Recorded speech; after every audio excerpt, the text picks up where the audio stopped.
Mother, this cloth smells of death.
Baby's fat. You fat. Fat and juicy.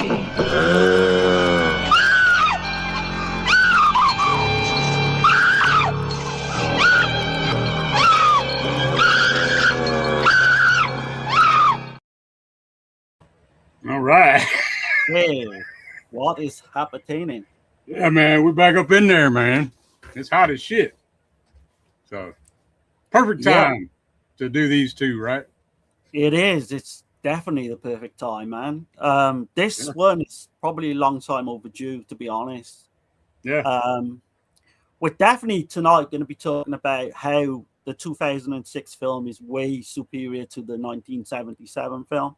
So man, you got to think. I'm only saying that the one bit. You got to think, man. Without the 77 film, there would be no 2006 film. So right, there's that definitely. I mean, I love the 77 film, but I do slightly favor the 2006. I know you're the other way, so it's going to be interesting. We're going to get into it, and we're going to try to change each other's mind, I think. Oh yeah, you can try. No, I said we're going to try to change each other's mind as well. So, oh, okay. That's what I think. But because by the time we're done here, you're going to be like, holy shit, man. Nah. Honestly, I'm coming from a good place anyway, because I love the original too. Yeah. So this is like, yeah, it's just which kind of you fall on, you know, which side you fall on. Right. I'll But back man, for like the 2006, definitely. yeah. I mean, it's a good remake. It's not a bad film. It's just, man, I can't put it over. I can't put it over like that. And I'll give my reasons why I think that as Yeah. well. And obviously Dirk will give his reasons. Right. There is some slight differences which we can go through as well. It's pretty much the core. But before we get into it, I'm gonna catch a chat, man. I know we neglected the chat last week. Sorry. It's kind of hard. You got 4 people on there. Like and that cannibal cookout, man, that stream is going crazy over on Dead Pit, man. It's like it's kind of stopped on our channel, but on Dead Pit, man, that thing is going out of control. I think it's like 10,000 between the two, something like that. Yeah. I mean, it's a lot for us. Isn't it? Oh yeah. Let's see what's going on in here. We got Texas in here, man. Welcome to the panel of pain. What's happening, Tex? We got Jessica, our co-host. What's up, everyone? Hope you all are having a great weekend. Hey, what's up, Jess? Yeah, been an amazing weekend. Good one. Been an amazing weekend. I gotta give a shout out to my wife, Tasha. It was our 10th year anniversary, and we went and seen Obsession, and then we went and got something to eat. Yeah, congrats, man. Yeah, congrats on that. 10 years is a big kind of milestone, isn't it? And it's only felt like it's kind of crazy. So I mean, I don't talk about this too much on here, but I mean, it don't matter. Like, you know, it feels like I've been with my wife forever, but it also only feels like a day. And I'm in a good place. You know what I'm saying? Yeah, definitely. But if she's watching or she hears it, whatever, she knows I love her. But anyway, yeah. Let's see. We got Alan Man in here. What's going on? Hey, what's up? What's up, man? Juno. What's going on? Juno's in the house. What's up, man? Stack. What's happening? Hey, what's up? Juno saying going to see Obsession and Backroom tomorrow. Oh, double feature. Sounds good, man. And that's kind of crazy because Obsession, that's a 25-year-old that made that film. And then Backrooms is, I believe he's 19. Both YouTubers. So yeah. Racking in the cash. Both of them, man, they hit their marks. I'll just say that, man. And I haven't seen Backrooms, but Obsession, fucking great film, man. And I don't like a lot of new shit. So go see it. Go check it out. Let's see. Stack says Marina Malfetti is a Giallo queen. Oh yeah. Oh absolutely. Yeah, she's up there. She don't ever get talked about either. You know. I mentioned that to Darren. Like I was like, man, she's like one of my favorite, but she never gets mentioned. She always plays like some little bit part too. You know, like I'd like to see her more.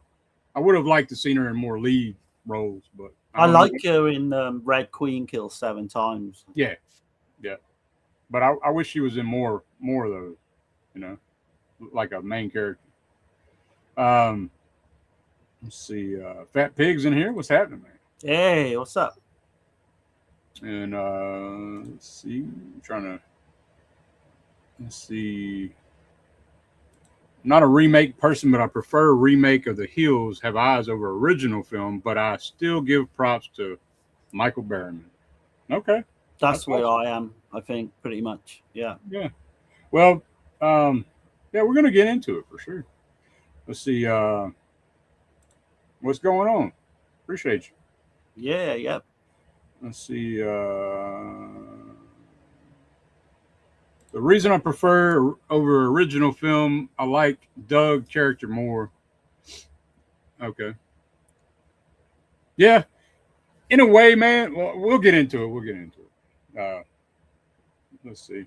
The fight, he says the fight between Doug and Lizard was brutal and the mutants were menacing, but I still enjoy Wes Craven movies. Okay. We can definitely put the cast up against each other as well, and thoughts on who plays that character the best. There's things about 06 that drive my nerves. We will definitely get into that. that first one, The Hills Have Eyes edition from Arrow, just 1080p, is one of my first Arrow video blue buys. Okay. Appreciate One your of the text, best man. editions as well. Yeah, appreciate you, man. Yeah, I got that edition. I didn't bring it in here for whatever reason. I knew Darren had it. So. Oh man, I've got it. I went through that whole thing, man, like a damn crazy person, too. There's a lot. There's a lot on there. It is a lot of shit on there. The commentary with Wes Craven and Peter Locke, the producer, is fucking great to watch. Like, is great because they're sitting there cracking jokes about certain parts of the film, and it just makes it fucking great, man. Like the scene with the woman, she's like, "What's the matter? You don't eat like dog anymore?"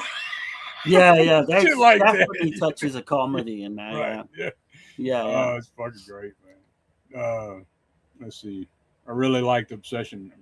Hell yeah, man. Hell yeah. I see there's people pushing back on it a little bit, but not too many. I mean, it's whatever. Yeah, man. Hell yeah. All right, man. We're going to get into it, man. So before we start it all, like, I'm going to go back on the kind of like the reason why Wes Craven was it was Peter Locke, right, that talked him into it. He wanted to do another like Last House on the Left type film, and he really didn't want to do that shit. But he went to the library in New York, and he was trying to find something that he could write, get inspired from, and he come across the Sonny Bean clan. So if you don't know about the Sonny Bean clan, it's a Scottish legend, folklore basically, but a lot of people thought it was real. And what it ends up being is there was this guy, Alexandre Sonny Bean. He was said to have had 45 to 48 family members, and they were all cannibals. Supposedly, he had a witch.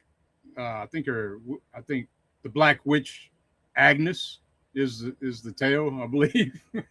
And they have children, and then their children have children, like some inbreeding going on. Oh yeah. And what it ended up being though, after I come back, like going through all that shit, it was propaganda, man, from England against Scottish people and shit.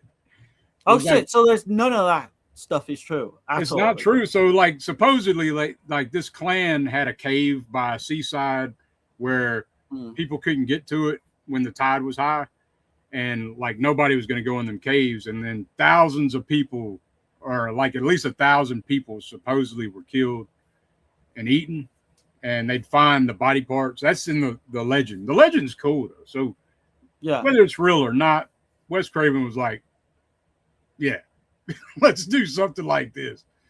So I don't know, man. It's just, it's a hell of a story, man. When you get into all that shit, they were supposedly King James caught the clan, as the story goes, and he cut off the hands of all the men and let them bleed out, and then all the women and children were burned and shit. Like, so, yeah. But I just wanted to touch on the Sonny Bean thing, man, because I thought it was pretty damn interesting. Yeah, I mean, like, all that was set up in the Scottish Highlands, and what would happen is you'd get these, obviously finding out now it's not true, but you would have got all these kind of travelers going back and forth. Well, there's Scotland, and they would just end up going missing, That's what it was. It's like all these travelers supposedly, but then there's no hard evidence, right? When you get into it, because then there's some people were saying the 18th century, some people were saying the 16th century this shit happened. Some people said the 13th century. It's like there was really no proof, but there are some cases, certain cases where there was cannibalistic shit going on, but really it was England going against the Scottish, trying to make them look bad, making like they put it out in these they call them chapbooks in literature, like these street books on the that people are reading. Like some people in England are like reading this shit, like and the Scottish are getting a bad name from that shit. I was tripped out on this shit, man. I was like, oh fuck, man. That was kind of like the reason. The English don't have to make the Scottish look bad. The Scottish make the Scottish look bad. I'm sorry if I've like any Scottish fans in the chat, but no, but I mean, calling them cannibals is pretty fucking heinous. You know? Like people get that in their mind. And shit. I'm sure there's kind of some kind of like true element to the story. So I got like 16th century down as well, but I know that's what I said. They couldn't nail down which century it actually took place and all that. So so obviously Hooper, some of his main Wes Craven, I should say, was influenced very heavily by Hooper's The Texas Chainsaw Massacre for this. It's undeniable. An element of it, definitely. But I would say so. I would but and I was looking into it. It's like Hansel and Gretel, I think, as well was an inspiration. And also some of the gods, right? Like the Greek gods. I got John Ford's The Grapes of Wrath as well. That was kind of inspired. And he openly admits. That's why I love Craven, because he openly admits, like kind of like with Last House, he openly admitted about the Virgin Spring being his inspiration. He don't deny none of that. Like but he creates his own thing out of it, so that's cool. What I like about the original 1977, we'll get into it. Let's talk about Craven for a minute. He wanted to do. He wanted to stay away from the horror genre, didn't he? But the only way they could get money, like Peter Locke, he was broke. Yeah. He was going to be a teacher. He was a teacher and shit. It was, He wanted to do some. I don't know if it was like a drama or something, but then completely got these people that are putting up money for the pictures and producing and all that said, look, after Last House, you've got to make another horror film because that was so successful at the time. Right. But honestly, you watch this and you watch the original Texas Chainsaw Massacre, and they go hand in hand, man. They got that same vibe, the same feel to me. It's the family thing, but at the heart of Hills Have Eyes 77, what makes it different than TCM is Craven was talking about, he wanted them to be a mirror, right? He wanted the two families, the families mirror each other. So you got the Farrell family, and then you have the suburban family, the white bread. Like the civilized versus the savage, pretty much. Yeah. But like, they start both towing lines. Like even the savage Farrell family, there's good in them too, in certain parts, especially Ruby, right? Oh yeah, they've got their rules as well. You've got to think that's the only thing they know, right? Is to eat other people, And Papa Jupiter, man, he's raised them up. He stole the prostitute, they said. Like so. And see, that's what I love 77, because it explains all that, man. Like the stuff with the grandpa at the gas station, right? Papa. Oh, that whole monologue is like amazing. Fucking great.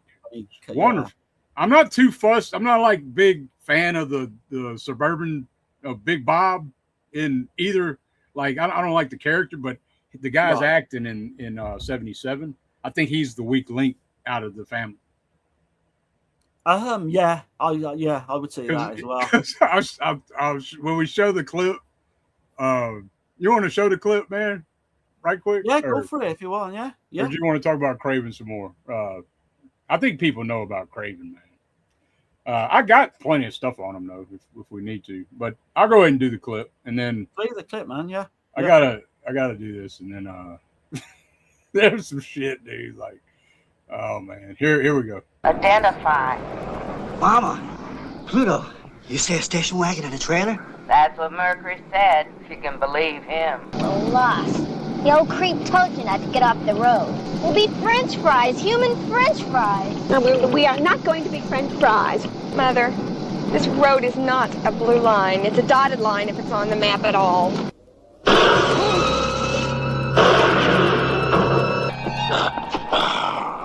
Get your stupid neck out of that belt, you jackass! How's your family? Well, the car skidded off the road and we broke an axle. Now they're back at the trailer, and they're all okay. Like hell they are. Give me that booze. It's something you should know about. He came out sideways and almost tore poor Martha apart. He weighed 20 pounds and was hairy as a monkey. And he was 10 years old. Accidents were happening all the time. I even found chickens with their heads bit off. I hit him with a tire iron and I split his face wide open. How bad was it? I thought I'd killed him. So I took him out on the desert and I left him there. Long enough for him to steal a whore that nobody had missed. Long enough to raise a passel of wild kids. Long enough for a devil kid to grow up to be a devil man. What the hell is this? Stuff that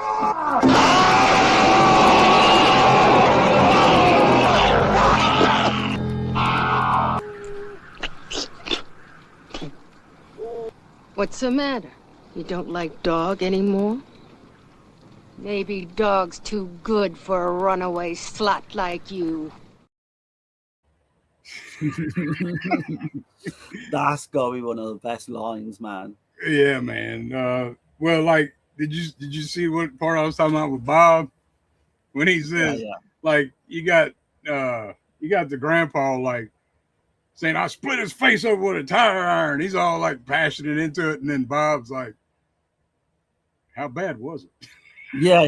It's like, I mean, when you listen to that commentary with Wes Craven and Peter Locke, though, yeah, they talk about that line. They were cracking up like every time, man. Like there's when definitely Bob says that shit, he's comedy. like, how bad was it? Like, just I don't know. Oh yeah. I think John Stedman, who plays Fred, the old guy, I think he fucking knocks it out the park, doesn't he? I do like the equivalent in the 2006, which we'll come on to, but he's not as good as John Stedman. No, he's just absolutely superb, man.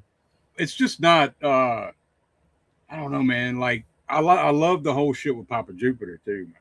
It's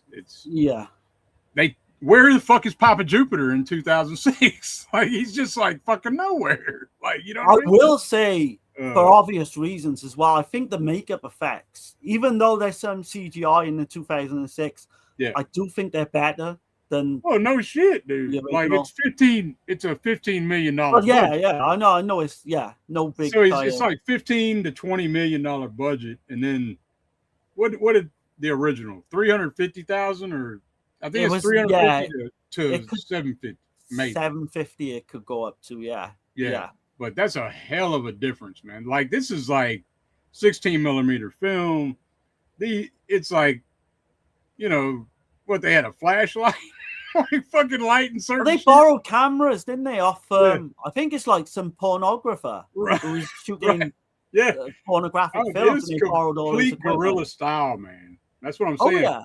Aja had everything laid out for him. Like I'm not saying, you know, that's not his fault. I mean, Craven wanted him to do it. You know, it's just I don't know, man. There's something to the, and I'm glad the direction he took with his version. The only thing I don't like is the nuclear fallout shit. Like that shit don't work for me, really. Yeah, I like that aspect in the movie. You know what I mean? Because they're dumbasses. Like, what the fuck? Why would they stay there? Like, why they were warned that shit was going to happen, and they decided to stay there. That's what bothers me. I mean, the intelligence. They're not exactly intelligent people, you know. Well, sure. So, I'm talking about the people, the generations before. They weren't mutated yet, right? So because all that footage at the beginning of the first is to do with Chernobyl, I think it is, and it's the Hiroshima. Nuclear. Yeah, they're dropping bombs. I think Vietnam as well. They were dropping nuclear bombs too at some point. But I'm saying like in this place, that's what happened, and the people knew that was going to happen. They even warned them, but the people decided to stay, and then like through the generations, the mutations happen. Like, well, the mutations happen right after. Yeah, but you know yourself, like some people, you could say anything's going to happen to their place, and they like want to stay there, and they're like, no one's going to make me move, and that's pretty much what happened, I think. And they just obviously, just succumbed to all this. That's one of the big gripes I got about the 06. It's like, okay, because the whole monologue that Super Brain, I know we're getting ahead of ourselves a little bit, but there's a big ass monologue that he gives about, like, he's talking to Doug and shit, bitching at Doug about it, and I'm thinking, bitch, it's y'all's fault. It's your own damn fault. But. I have got, like, because these films for me are not even the remake's not perfect by a long way. Yeah. There is kind of one scene that bugs me where, again, we're going to go through the film, so I don't really want to jump the gun, but I'll just say it quickly, where the old man, Bob the old man, he walks back, doesn't he? 15 miles, I think they say in the original. I think they say 8 miles in the remake.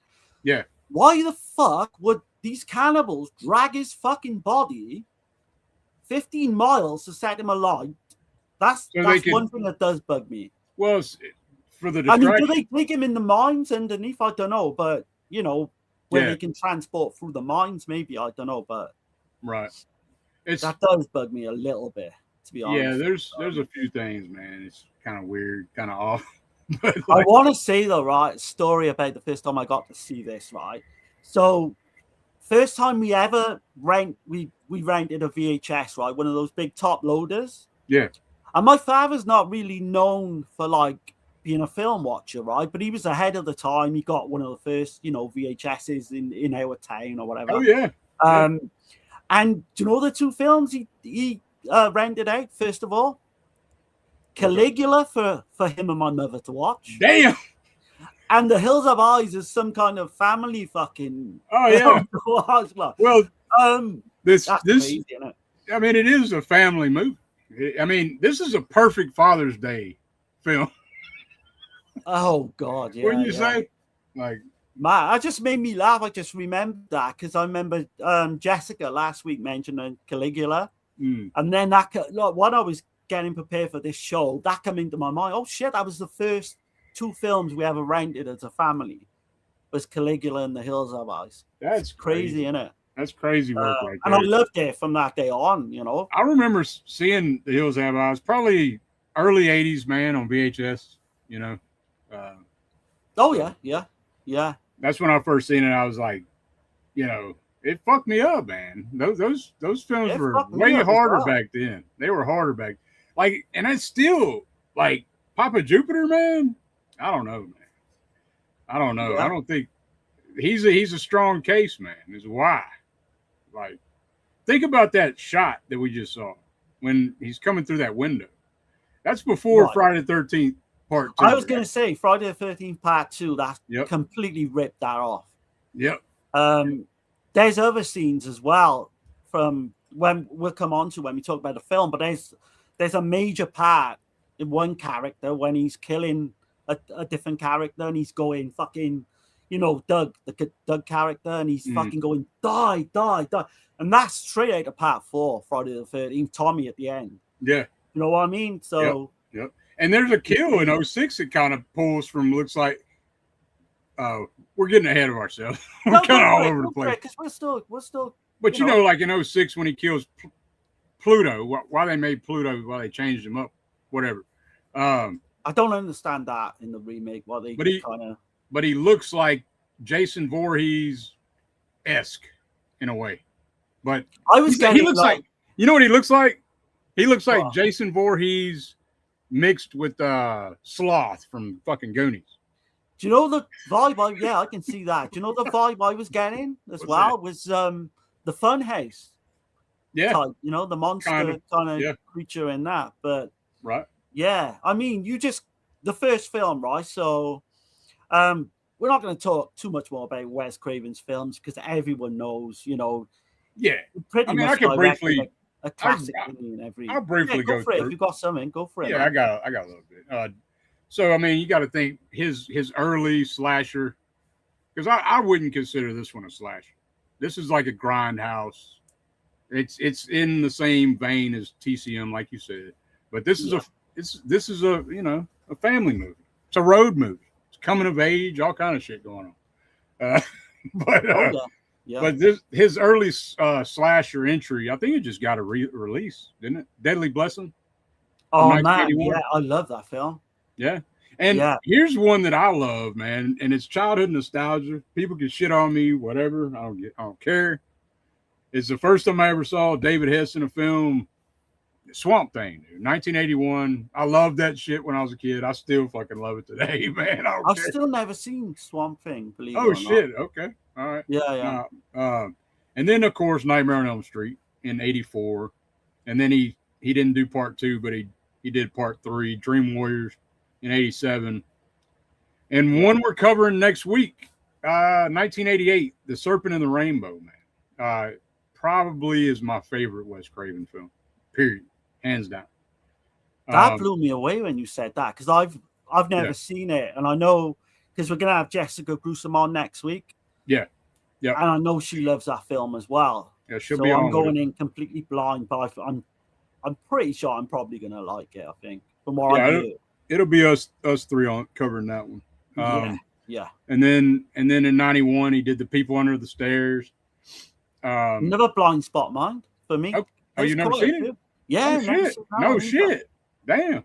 Yeah, Okay. I've got some Crazy making up to do, some watching to do, I think. And then 94, his New Nightmare. You know, whatever. I loved that when it first came out. Not so much now. I've gone back. Right. Well, a good few years ago, but doesn't really hold up that film man anymore. It's not great. And then of course Scream 1 and 2 and Red Eye, which is a pretty decent film. You ever seen that one? No, but I've heard decent things about it. Takes place on a plane. It's got Rachel McAdams in it. Pretty good, man. Actually pretty good. He did, was it? I gotta get this right now. Did he do My Soul to Take as well? Yeah, My Soul to Take in 2010. I actually didn't mind that. Everyone's shit all over it, but I don't like that shit at all. I don't like that shit at all. Oh wow, yeah, that's the general consensus is his shit, but I got something out of it. And then his last film, Scream 4, man. So, oh god, I hated Scream 4, man. Yeah, I don't hate it as much as I hate 3, but anyway, I'm not going to get into all that tonight. So no, but to cut a long story short, he produced like a classic, kind of every decade. You know, if he in some decades he produced 2 classics, because this and Last House on the Left are arguably fucking superior, like amazing films, really. Last House, man. I mean, don't you think Last House inspired TCM? I think, yeah. I mean, it's undeniable. They kind of hand covers hand, right? I don't know. It goes back even further. You know, if you think about Black Christmas and all the slashers being kind of influenced by the Spiral Staircase, you know, and then you've got Psycho and right. But I think the 70s is where it come together, where like all these films become realistic, almost documentary, you know, type. Right. Whereas, you know, Psycho, brilliant film, amazing film, don't get me wrong. 70s, they were it's a film, whereas TCM feels like it's fucking happening, you know, down the fucking road from you. You know, you just sweat watching that fucking film. Right. Do you know what I mean? It's more realistic and gritty. I mean, the hills have eyes, man, too. Like, imagine, have you, I mean, I know you got mountains around you too, right? Like, yeah. So I've gone to, like, I took a trip to California when I was real young, going through New Mexico and all that shit, dude. Like, I could just imagine, like, traveling, you know, like, at night. Oh, yeah. You know, that's the kind of shit that kind of stays with you when you watch a film like that, especially back in the day, you know? Oh, yeah, You think about the first time you watched Texas Chainsaw Massacre, right. And we all thought, as kids, that was a true story. I thought it was real, and I lived next door to this shit. You know what I mean? Like, exactly, and that fucking shit stays with you as well. Yeah. I mean, shit. I had people telling me. I had my aunt and my uncle. I was riding with them one time. We were in Texas, and we passed this house. I swear, it looked like the TCM house, man. And God, man! And they're telling me that was the house and shit. I'm like, nah, man. I'm like 4,000 miles away, and I still fucking shit myself thinking that Right. these people are on the loose, you know? Yeah. Yeah. Oh, crazy. But nah, man. Do you want to go through some of the cast? Go ahead. Yeah. You got Janice Blythe. She plays Ruby. Yep. And I think she got the part, like in an audition. She was asked to pretty much just run, just to be like fast. She was the fastest out of everybody. Yeah. They auditioned a load of girls, and she kind of outrun them. Mm-hmm. But some of her films. So she did Eaten Alive. Toby Hooper's Eaten Alive. Oh yeah, 76. Fucking another banger, dude. I love that fucking movie. Yeah, I do as well. It's just so underrated. It's almost like a Texas Chainsaw Massacre sequel to me. But you can't really, it's Hooper. Like, what are you gonna do? Yeah. And obviously that's where he's seen her first. This is like a year later. It's got some weird shit in that movie too, man. Like with Judd and I always blank on that guy's name. He was in Sisters. I know the one you're on about, the big glasses. Yeah, I always blank. They're fucking doing some weird shit. Him and Marilyn Burns and that fucking. Yeah. And that guy in Eaten Alive, the main guy, he was a fucking psychopath. Is he Neville something? Oh yeah, he was an alcoholic. Real bad, dude. He was bad alcoholic. He was like that in real life. His character. Yeah. He's listening to gospel music while he's cussing people out and raping them and shit. Like, what the fuck? Fucking hell. And that was a big influence on X as well, for sure. Has to be. So you've got Peter Locke, the producer. He plays Mercury in this, and that was just pretty much because the budget. They couldn't afford it. Exactly, yeah. They needed someone to play Mercury, so he stepped up to the job. They kind of play it off on the commentary, though. They're like saying he wanted to do it, so he'd be in the film somewhere. But he does a decent job, I know. I mean, he's not in it for long, obviously. Right. But I want to go. Well, Janice Blythe as well. Going back, she actually starred in part 2 as well, 1984. Or they say 1984. Some people say it was. It didn't get released, did it, until the success of A Nightmare on Elm Street? So I don't know, but just going through the cast, you've got Virginia Vincent plays Ethel Carter. She's great, dude. Invitation to Hell, yeah, she is. She's awesome, dude. She is bringing the part. I mean, like, I can't complain on nobody in this film. She's there's no weak links apart from that Bob, the main. Wes Craven said that a lot of these characters are based on his real family. Like, so she's based on his actual mother. Oh, okay. That's his Bob, Big Bob, and her. Yeah, is his mom and dad. Oh shit! Okay. Yeah, right. So he was raised strict Baptist. You know what I'm saying? Like he couldn't even watch movies. He didn't watch films until he was like in his teens or maybe late teens or whatever. He could only watch Disney movies. That's insane. Ain't that crazy? I will say, right, so you got Susan Lanier plays Brenda Carter. Dude. I am going to step out on a limb and say I prefer the remake. No. I know what you're going to say, but Lanier is to me the best actress and she's the best actress, whatever, in the film, period. Out of both films. She's not bad by a long way. I don't mean that. Dude, she sells it, man. But she sells it. The 2006 portrayal of Brenda, because I think she's got a lot more fucking bollocks about her. Do you know what I mean? And we'll come on to that, I know. But I'm not saying, Susan Lanier didn't do a good job. She does a great job. I showed, see, me and Tasha watched. Tasha won't watch the 77. She won't watch the older films. The older stuff. But she watched 06 with me, and she'd seen it before with me, but she didn't remember. But she preferred the 77 Lanier over her Brenda. Okay. She said that really bothered her. Is the fucking when she's screaming her fucking ass off, like, dude, I don't know. Her performance was like, it's convincing, bro. Like, I don't know. That's just what about the portrayal of Lynn Wood by Dee Wallace? Do you think she's better than the remake? No.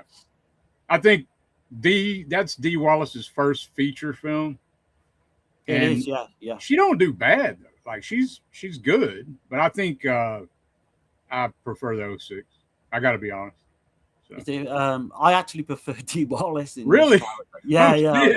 I don't know, man. I like. There's not much in it in most of them. Neither one have a whole lot to do though. If you think about it. I mean, I prefer the Bobby character, the young Bobby character in the remake. I don't like his ass. I can't stand him. You didn't like him, did you? I don't like his ass. He's in there pointing guns and shit. Like, what kind of fucking asshole are you, dude? And then Bob, I know they're like doing this, and that's another thing about the 06. They bring the political shit in there, They do. Yeah. That's, I don't know. I could give a fuck either way, But yeah, Bob is like not taught his son obviously how to fucking, how to handle a fucking gun. You know what I mean? Right. Yeah. Yeah. I don't know, man. Pointing fucking guns. I'd slap the shit out of a little bastard. And Doug pisses me off in 06, man. He's like, oh shit. I prefer Doug in 06 as well than I do to in the beginning, original. Dude. He could have prevented some of that shit. I feel like, man. Like, I guess both Dougs could really prevented it, but damn, man, he just, like Bob's fucking burning. He's like, no, stay here. Like, what the fuck? Like a lot of it don't make sense in places. Yeah. I will say, definitely the burning scene with Big Bob when he gets burned. There's stuff that the characters do which just doesn't make any fucking realistic sense. Right. That especially character, the character Doug was pretty much influenced by Dustin Hoffman's character from Straw Dogs. Yeah. So they seen this really wimpy type character get stronger and stronger as the film goes on. Right. I think the guy in the 2006. He does a great. Acting wise, he's a great fucking actor. Yeah. I'm just saying the character, the way it's written is kind of. They could have fucking changed some of that shit a little bit. I don't know. Oh yeah, I will give the original though. Obviously, the Pluto character, Michael Berryman. Yeah. There's just no way you can ever beat because didn't he have like 27 fucking deformities wrong with him? He can't sweat.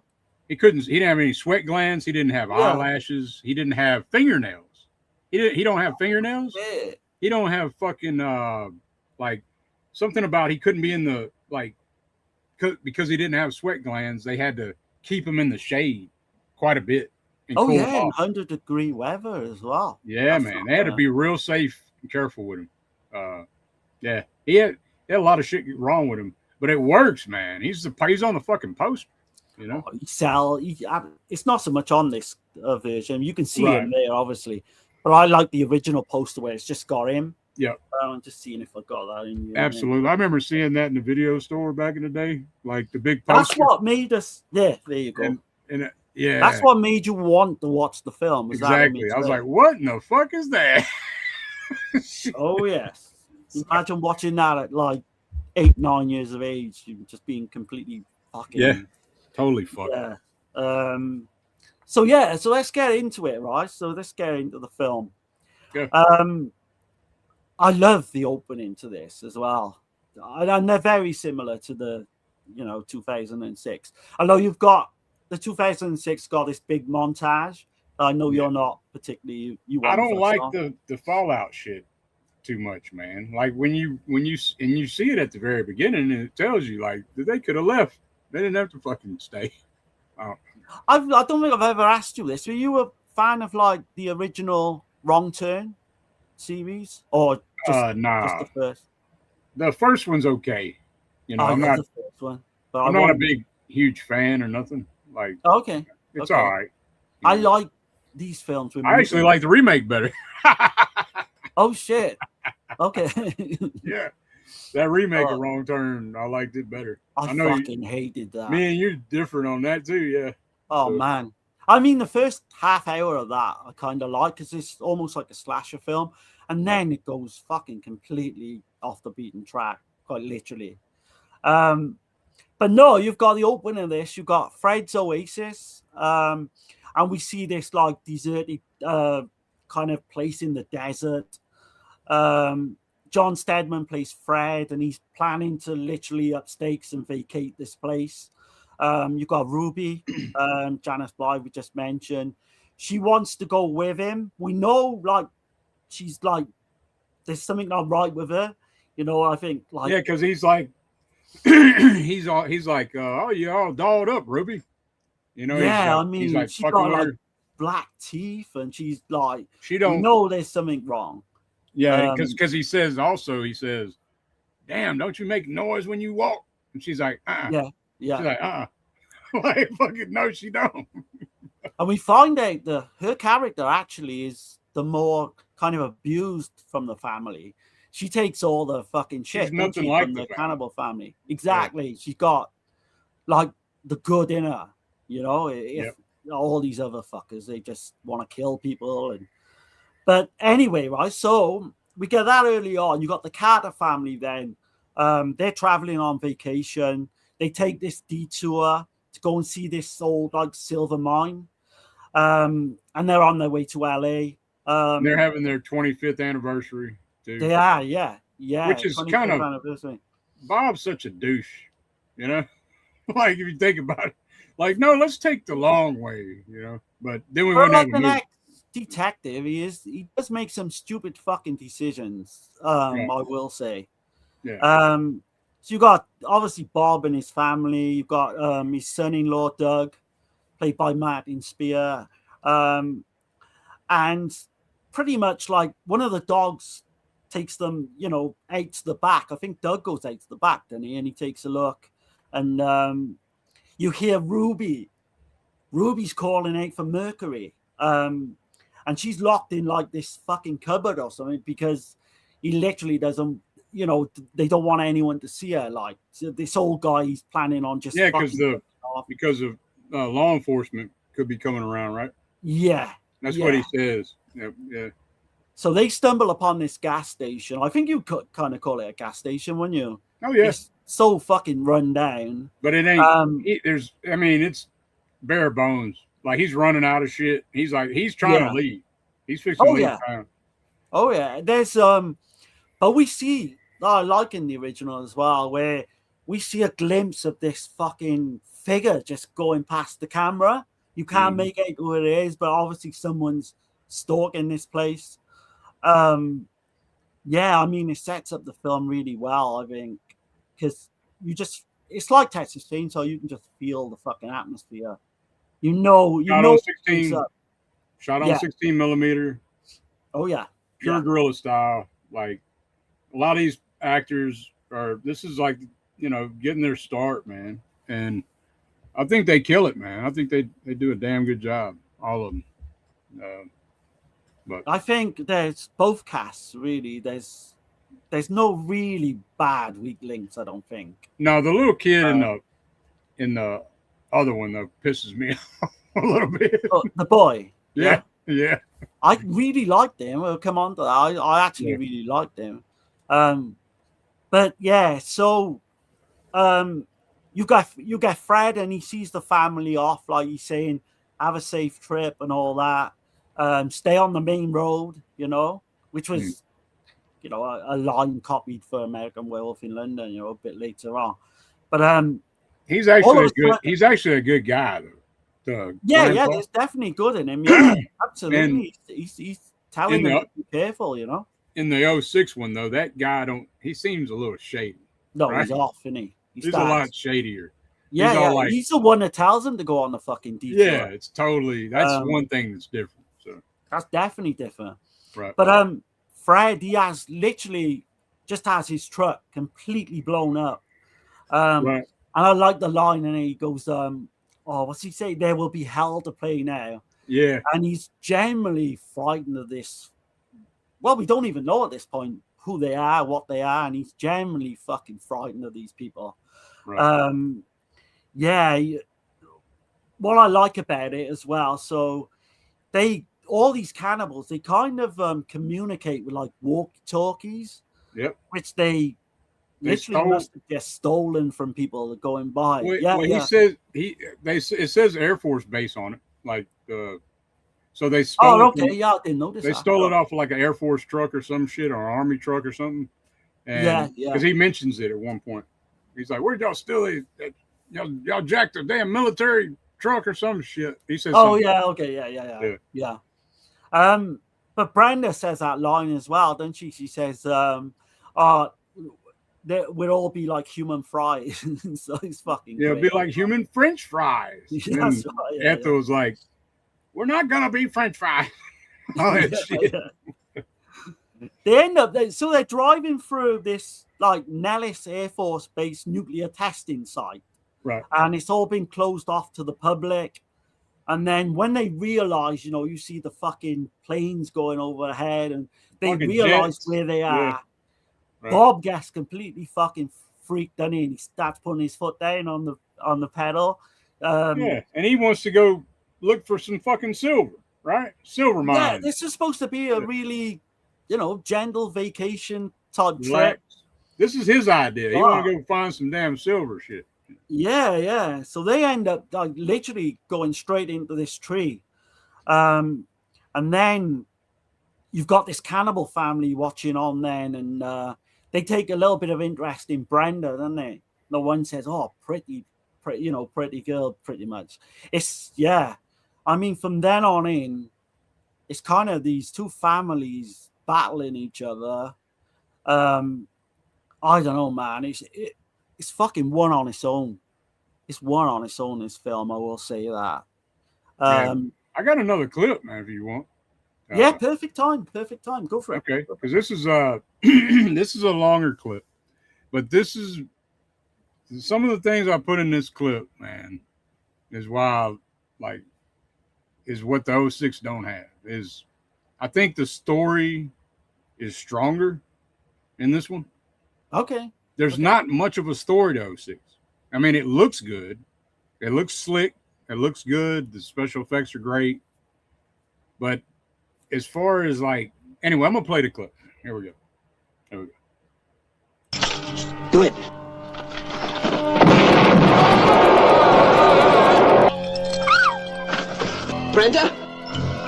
Brenda, keep an eye on the baby, okay? I'm in Jupiter. He's here in Mars. You and Pluto in Mars? We in, Papa. We in.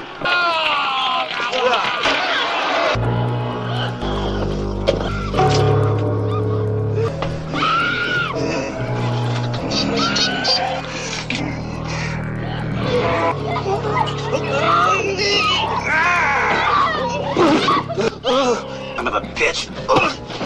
Kiwi, you wait till you get to be a man.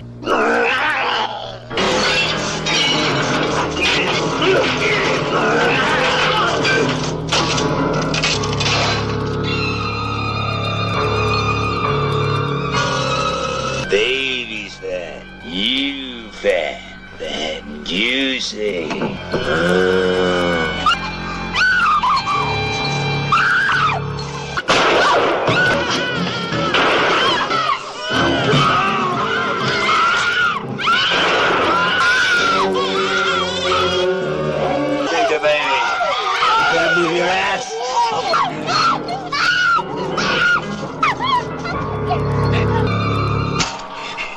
Come back for you later, girlie.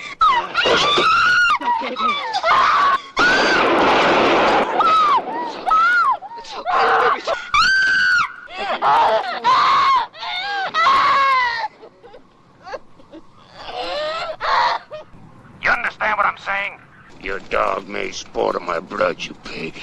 I'm gonna kill your kids for that. You come out here and stick your life in my face? Stick your fingers in my pie? That was a bad mistake. I thought you were smart and tough. You're stupid. Yeah, you sure are. You're nothing. I'm gonna watch your goddamn car rush down. I'll see the wind blow your dried up seeds away. I'll eat the heart of your stinking memory. I'll eat the brains of your kids. You keep an eye on that young tenderloin baby. I don't want nothing to happen to her unless I say so. Well, you got that cut on your legs, a blood pipe as big as your thumb. Good place to cut somebody, but not so good to get cut there yourself. I got a feeling that tenderloin guy gonna come looking for her. I'll rip his lungs out. You got bullets for that there, Karen? It's getting light out. Let's get started. Yeah, man. man. That shit is just like, God. I mean, he's sitting there. So it was originally cut. This got an X rating because they didn't have NC-17 back in the day. Yeah. So they gave it an X rating. So they had to pull some shit back. That whole monologue when he's talking to dead Bob, he's actually eating his forearm. And he's spitting it in his face. Like, I mean, I wish we could see those scenes, you know? Like, oh, God. Fucking, but they cut all that out of there, man. But like, just the shit he says, like, I thought you was smart and tough. You're stupid. And then And then you hear reminds me of like Texas Chainsaw in that regards of the comedy, right? But then the woman, you hear her. You could. That's why I turned it up on her part. She says, "You sure are." You know. Yeah.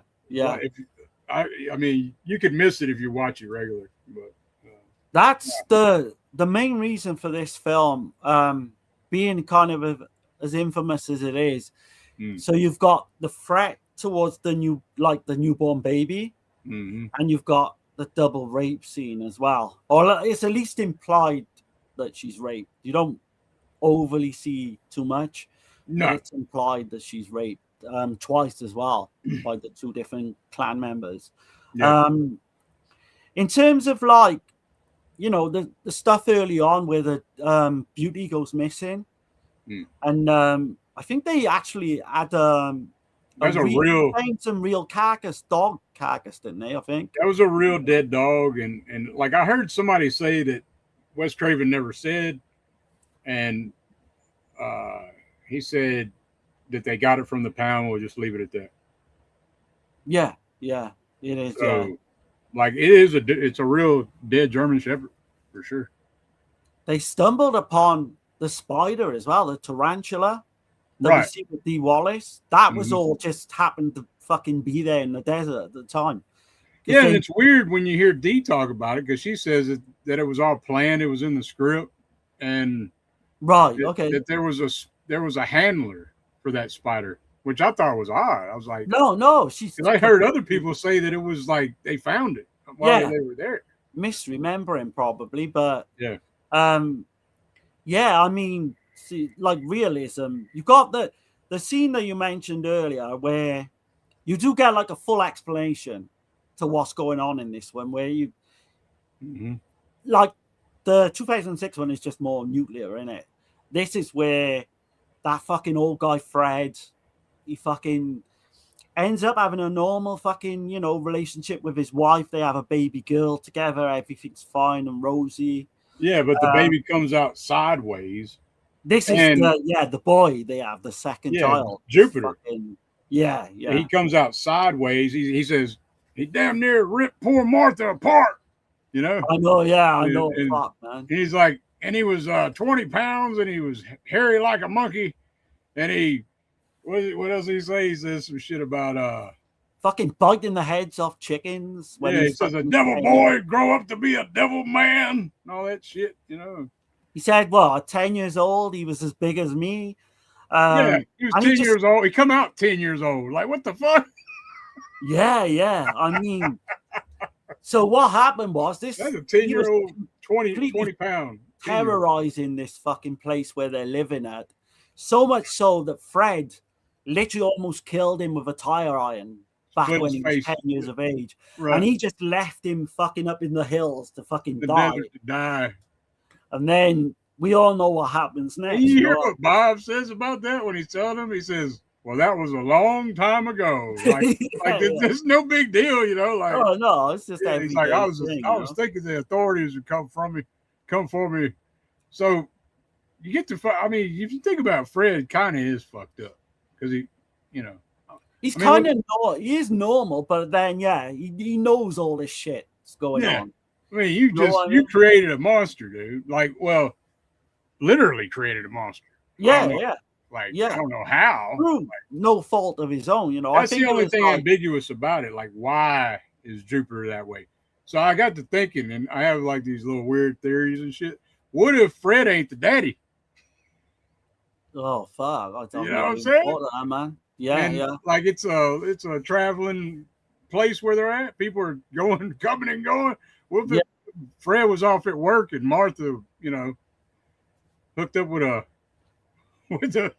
drifter or some shit? I don't know, but just his whole explanation about fucking Jupiter, like snatched this fucking whore, this prostitute from the fucking, you know, traveling through. Yeah. Just stole her for his wife, you know. Yeah, was it known as Mama? She's known as Mama now. Right. Oh yeah, it's fucking great. But that scene that you showed, like with fucking Papa Jupiter just coming through the fucking window, grabbing him.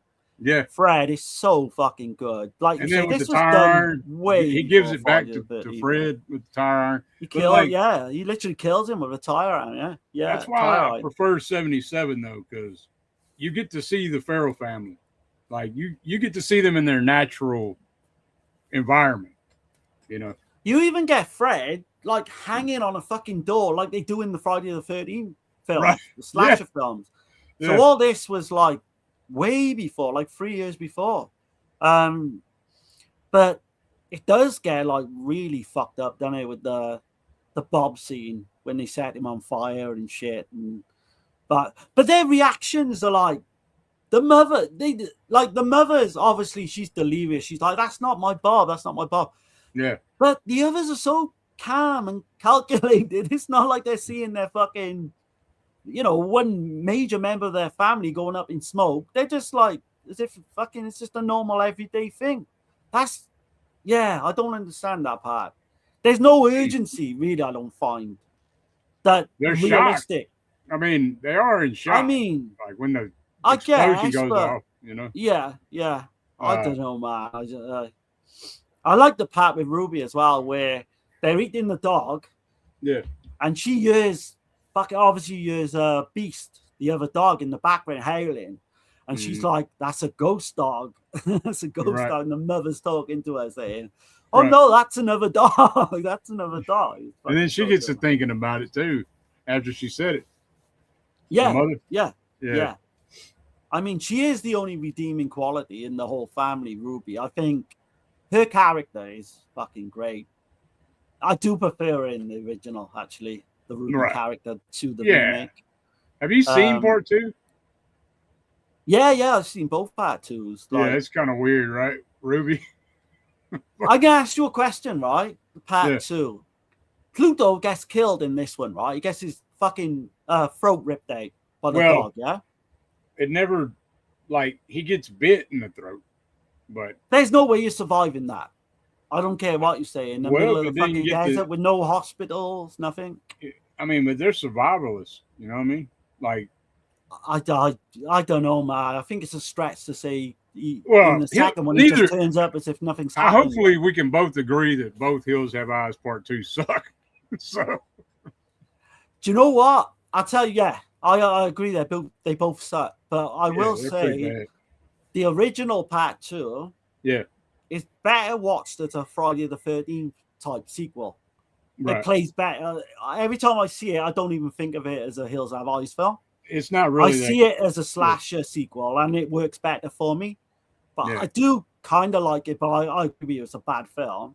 Right. As is the Part 2 of the remake as well, where don't they go up in the hills or something? I've only seen it once. I can't remember the remake I did see I seen it like one time. But it was bad. Yeah, it was a lot of.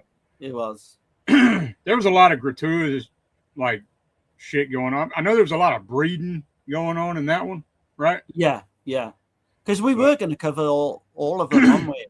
And we were going to include like the unofficial kind of one as well, Mind Ripper, which is more almost like a sci-fi. Yeah. But I guess this film originally was going to be kind of sci-fi elements, but because they didn't have the money and the budget, they kind of kept it to this. There was supposed to be like some fucking space alien shit and dystopian shit in going part on. 2, right? Yeah. So, Yeah. I mean, they didn't have the budget. you've got Mercury in this one as well. Is kind of what you would call mentally challenged. He's only in it, and that's the Bob. I kind of think they all are, in a way. Yeah, I mean that was Peter Locke, I wasn't think it? I guess The producer played him. I mean, are they inbred or what? Like, I'm confused. Those are Oh his yeah, kids. they're all inbred. Yeah, I'm confused on that part of it because it's Jupiter's Because you got kids. Papa Jupiter with the prostitute, and then they've got 3 sons and Ruby, like the daughter. So that's what I forgot to mention about the Sonny Bean thing. Let me go back to that right quick, just for a quick. Yeah. So supposedly, Sonny Bean had 8 sons, 6 daughters, 18 grandsons, 14 granddaughters, and many were from incest. So. Oh shit. Yeah, he had his kids having sex together and shit. In the old Sonny Bean legend. It's crazy, isn't it? Yeah. Pretty I wild. mean, these are like inbreds, but you've got the whole kind of nuclear thing going on, and like it's a little bit of everything with this one. Mm-hmm. But the Ruby character is kind of abused, isn't she? She tries to escape. Obviously, they find out in the first scene where she's trying to go with the old guy. And then throughout much of the film, then she's kind of chained up, isn't she? Like the film says, the hills have eyes. They're watching everything and they're listening to everything. They're watching her ass. There's no doubt in my mind that they won't just drop and kill each other at the drop of a dime. You know what I'm saying? Like, oh yeah. Got the whole finale to this as well, where you've got Brenda and Bobby, and they set up this fucking trap. It's kind of badass. Almost goes wrong, doesn't it, at first? Yeah. I was wondering what you thought about the trap too, like in the original. I like the trap. I like them in both. That's creepy, man. When they use their mom though, like that's fucking crazy. I was gonna say that's part of the film that I just don't understand. There's no way you would do that. There's no fucking way you would do that. I don't think they're doing it. I know they're trying to survive, but would you fucking put your dead mother as bait for these cats? Like, personally, I don't know. I think I'd rather just fucking die than do that. But I wouldn't. I'm not gonna die. Like in my mind, I'm gonna figure it out. I'm gonna figure that shit out somehow. Right. You survive, and then you've got that on your fucking conscience for the rest of your life. Do you know what I mean? It is creepy looking though. Her sitting in that lawn chair and shit. Though. Yeah. Oh yeah. Let me catch the comments right quick, man. Yeah, go for it, man. Let's see. Where were we at? I'm seeing there's quite a few actually. Yeah. We got connected in here. What's going on? Hey, fellas, Obsession was great. Yeah, man. Hey, what's up, man? Definitely was. Highly agree. I mean, I'm going to say right here, that's a 10 out of 10 film. And that's no bullshit. Oh, shit. Okay. Yeah. And let's see. Jessica said, I still prefer the original Hills over the remake, but I'm surprised how well the remake has held up. It's great. Yeah. Oh, nice. I can agree with that. Like, I don't hate the remake. Don't get me wrong. There's just certain things that don't put it over. You've got to admit the remake is better than fucking Texas Chainsaw Massacre remake. Oh, absolutely. Yeah. And Friday the 13th, I'll say as well. Yeah, I would say that too. I do like the Friday the 13th remake though. But I would put the Hills remake over that for sure. Stack says it's an intriguing story. Yeah, man. Yeah. Jeffrey Dahmer was a cannibal like Hills Have Eyes. Definitely. Darren is right. The Scots are wild. There you go. I'm not the only one to say that. And Craven is one of the best. Yeah. D. Wallace. Hell yeah. That old man is a bugger. I haven't used that word for a while. Bugger. Let's see. Helen Mirren is good in Caligula. Okay. I know we're going to possibly be watching that because Jessica wants to cover it. So, yeah, I mean, I'm up for it. I'll see what it's about. Right. Dream Warriors Docking is a great song. Oh yeah, the opening. The best thing about that film. Let's see. I was huge on that when I was a kid, man. I loved it when it first came out as well. I got out of the. I just got sick of it in the end. Like the Nightmare films, I'm just fucking sick of them at this point. Right. The original I could still watch, but that was one of those films at that time that I just watched. Yeah. Over and over and over, and even now I just can't go back. I just can't. I love him. I don't. At the time, I loved it and all that, but I just can't go back and rewatch him. And Jessica's asking. She says, "Wasn't The Hills Have Eyes filmed in the Mojave Desert? I grew up around there, and always heard there was Manson family members out in the hills. It can be extremely eerie out there.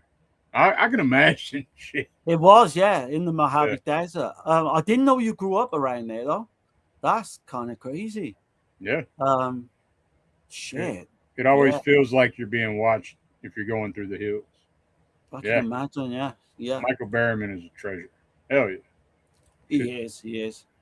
The way The Hills Have Eyes is set up reminds me a lot of House of a Thousand Corpses. I can see that. Yeah. I definitely see that. Yeah. Sure. Texas says inbred is better than outbred. Yeah. I guess. Well, I don't know. I don't know if it is or not. Like, hold on. I can't just start agreeing with everything. Fucking condoning inbred. Yeah. Right. Let's see. Black Chris says, evening all, hit the like and subscribe. Currently working. So drop to stab the like and say hi. Hey, what's up, Chris? Hope things are good, man. Let's see. Okay. Yep. All right. I'm caught up. So, but yeah, man. Well, the only thing that is to say about hold on. I didn't want to interrupt you, man, because I'm fixing to play something right quick. All right, here we go.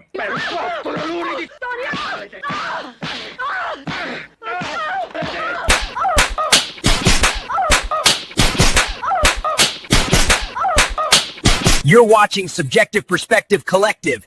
Hit that bitch and like and subscribe. All right. Yep. Yeah. Absolutely.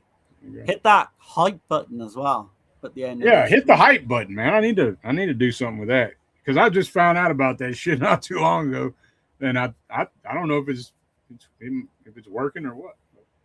I got one more little clip for this one. It's not long, but I had to do it, man, because it's part of it.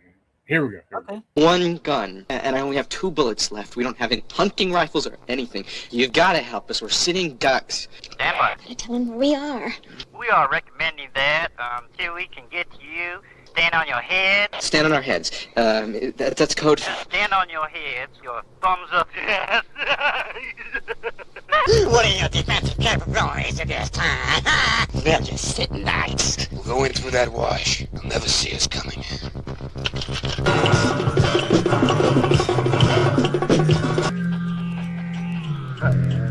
I see some signs.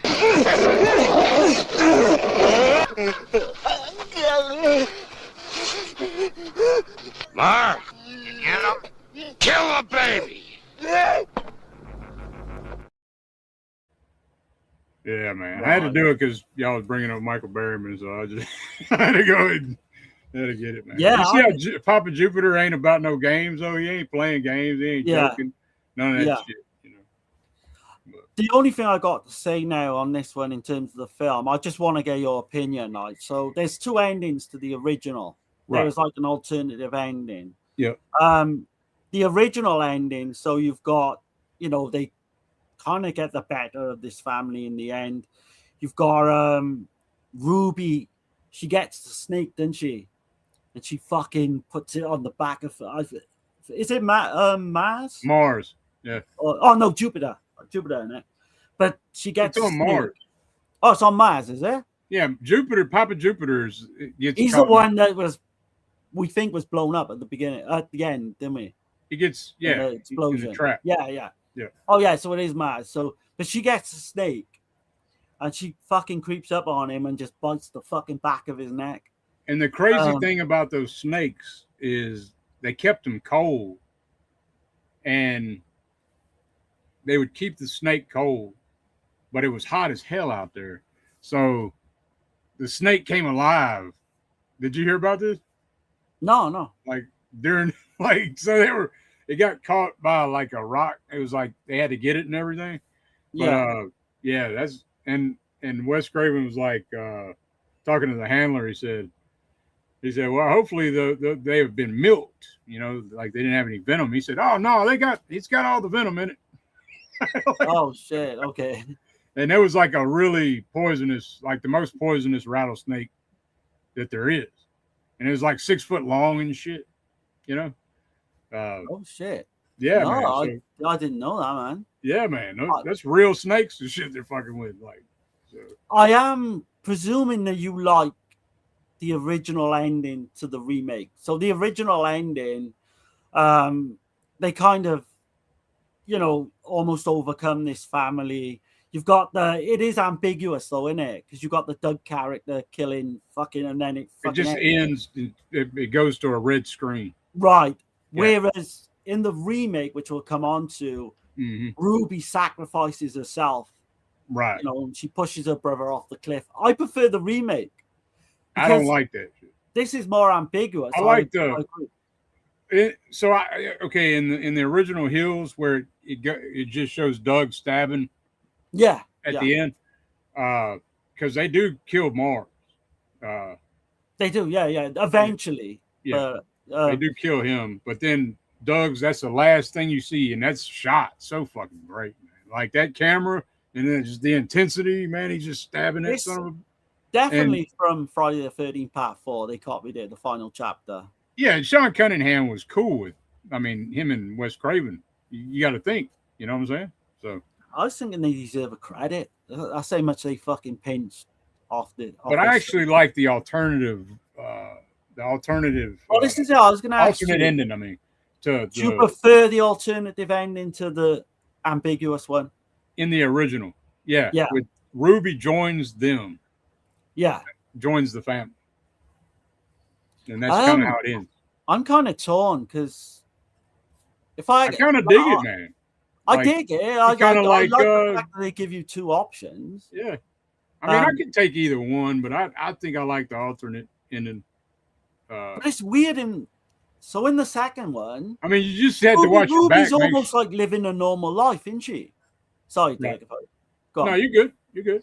Go ahead. Yeah, in the second one, she's almost living a normal life, and it doesn't kind of work for me, I don't think. Right. But yeah, she goes off. And she's like welcomed into the family, and then it ends in the alternative ending. I kind of like both, but I still prefer the 2006 ending. You like Ruby killing herself? Yeah, sacrificing herself pretty much. Yeah. I don't know, man. She's such a, there's not really much bad bones in her body, like Pardon the Pun, but she does, sacrifice herself. I think that's more powerful to me. Yeah. Than just kind of running off with the family and living with the family. I just like the how the original ends all the way, like how they overcome the family. The family overcomes the family with the help of Ruby. So. Oh yeah. Then the original script for this was going to be called Blood Relations: The Sun Wars. And that's where they were going to have like the scientific fucking sci-fi element to it. Right. In terms of like 8 to 10, what would you give this one? I don't know if you got any more you want to say about it, but. No, I think we've covered it pretty good, man. I think so. I mean, there's probably more than I'm not thinking of, but Gunnar Hansen turned the film down, didn't he? Because they offered him, I think they offered him like minimum wage to play one of the cannibals. Who was it? Gunnar Hansen. Oh, okay. Yeah, and he turned it down because it was just basic. And I'm blanking on the same designer, Bob. Damn, I'm blanking on his name. Bob Burns. Yeah, he designed the way a lot of the shit looked. He brought a lot of the shit from TCM. Oh, that's right. Yeah, didn't he bring the bones and shit and all that? The bones and the nets and all that, and he decorated the cave and the way they looked and shit. Yeah. So definitely see that influence as well. Yeah, absolutely. Yeah, so I'm interested. Are you going to be like a 10, maybe? No, it's not. Okay. It's not a perfect film. Not a perfect film. No. For me, man, Hills Have Eyes is like an 8 out of 10. Yeah. Oh, shucks. I thought you'd have gone higher with that. No, it's an 8 out of 10. Like it's a solid 8 out of 10. Right. There's a few things that are, Big Bob, his acting he's the weak link, I think, out of all of them. Yeah. Just some of the when he's shaking his head when Fred's telling him shit, and he's just like explaining everything that happened. His house burnt down, and his daughter burned to a cinder, and he's just like, yeah. Like it's like what the hell? You got like Ted Levine is way fucking better. Yeah. In that role, Absolutely. I will say that. Yeah. I'll give props where props due, man. It's not just gonna be like, you know what I mean? Oh no, I know that. But as a whole, 77. It's a banger, man. So I'm not far off you then, really, because to me this is like an 8 out of 10 as well. Okay. Yeah. I just want to show. I guess a lot of people have got this limited edition, but there's a fold-out poster as well. I'll just show the different colors. So you got the original out. Hold on, man. I'm gonna put you on the big screen. I'll be right back. Okay. Cool? Are you good? Yeah. Okay. So you've got the double-sided poster. That's the kind of newer commissioned art, which I like, if I'm honest, but you're never going to beat that, I don't think, in my opinion. But yeah, this is like a limited edition. It's got the book and everything as well. Show a few. It's a lot of just illustration, like pictures, really. There's some text, but not too much.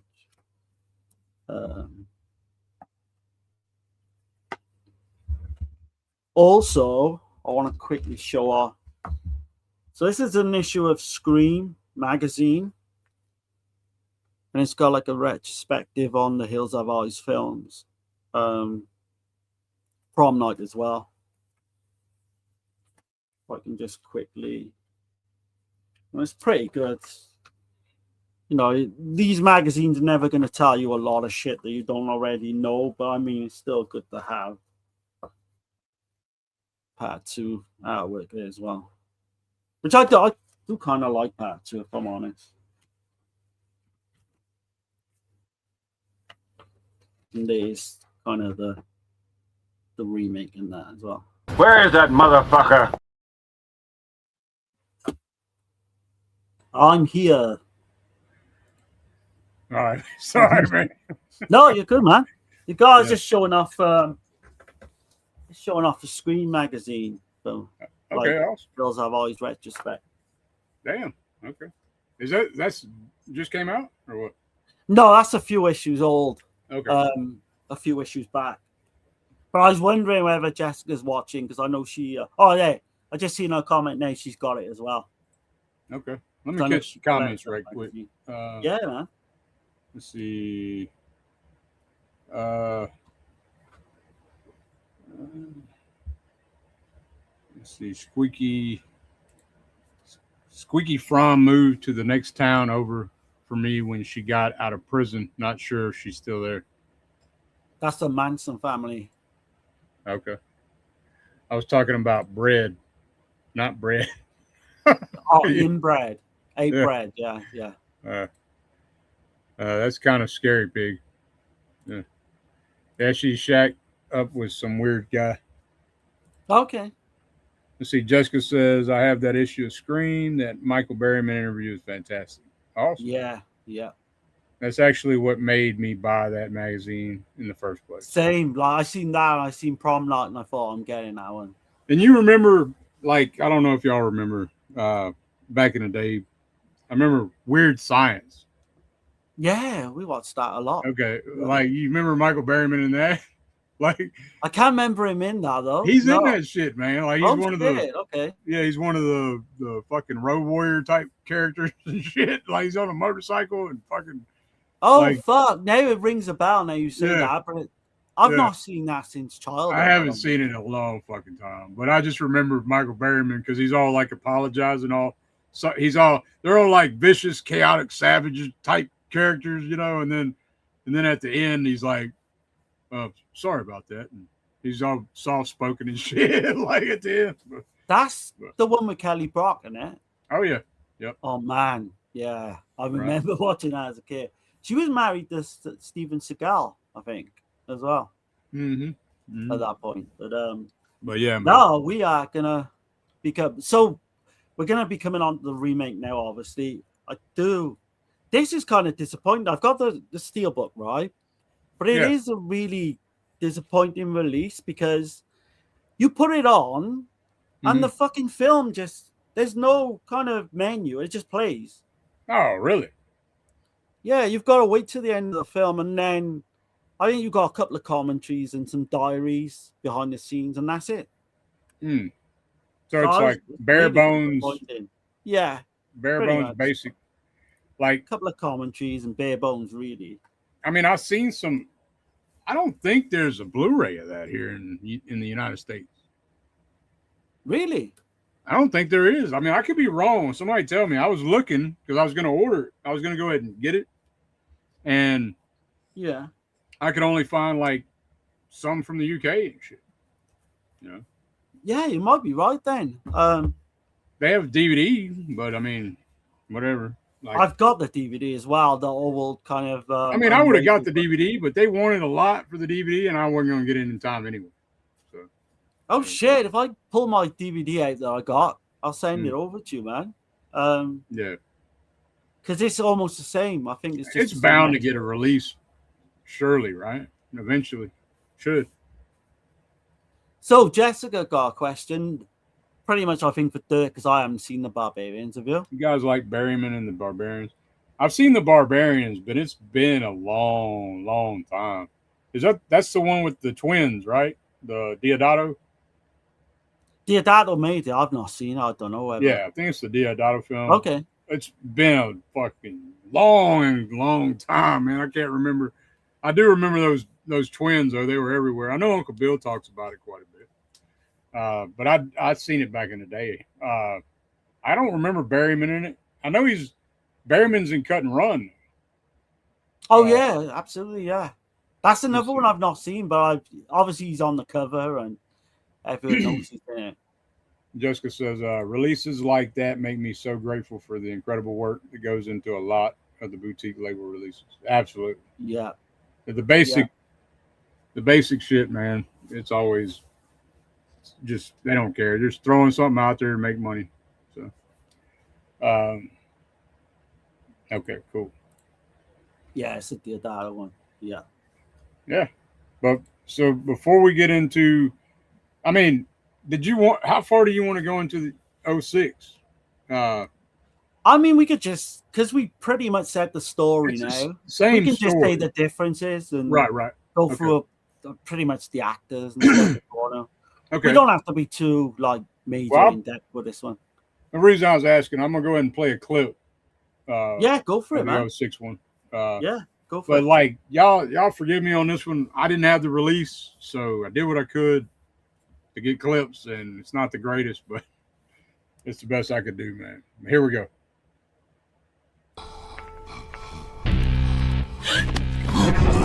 Guys, what? Jesus, what is it? They're like people. They're living in those hills. People. No. Bobby, we're in the middle of nowhere, okay? Nobody lives in those hills. Beauty's dead. What? I found her, and she was like, it looked like somebody had cut her open. You stay here, you lock the car, okay? Calm down. No! It's Bob. You don't know what that is! Bob! Dad? Brenda, watch the baby!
Nice.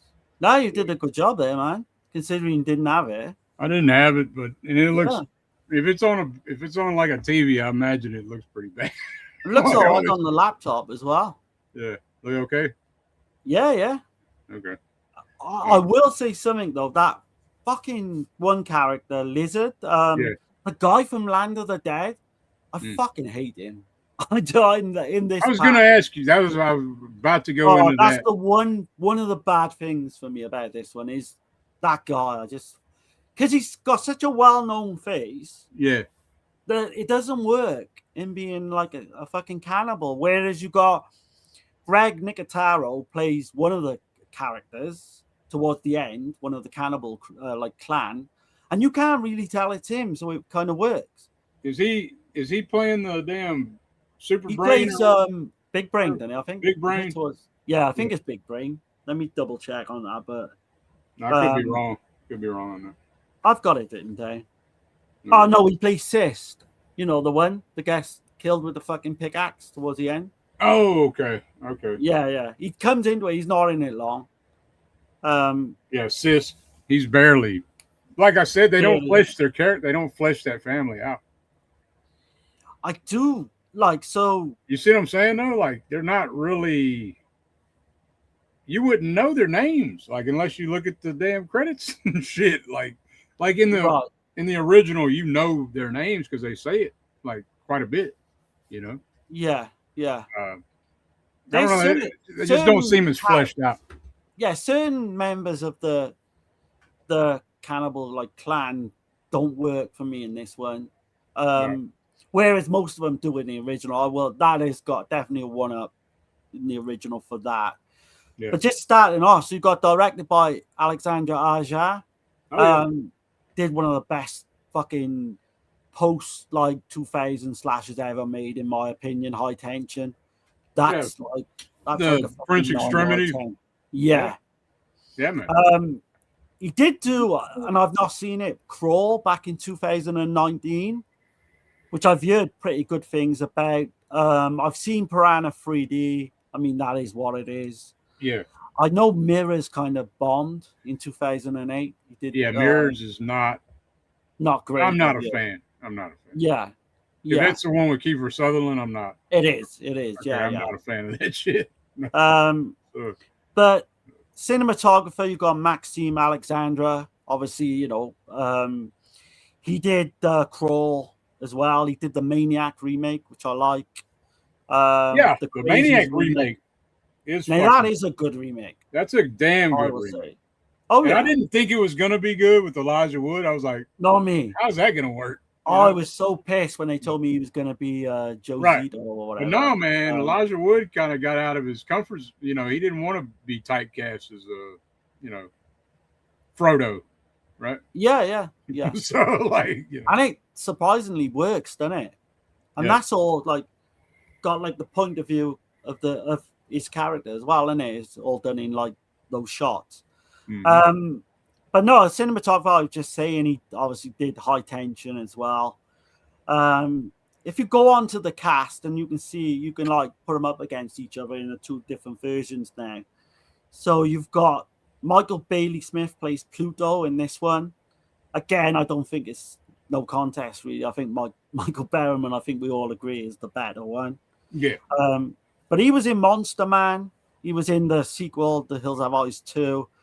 And an underrated slasher from 2010 called Chain Letter that I would urge people to try and get hold of if they can. Okay. I do like Tom Bower as a gas station assistant at the beginning. He's not as good as the original. Right.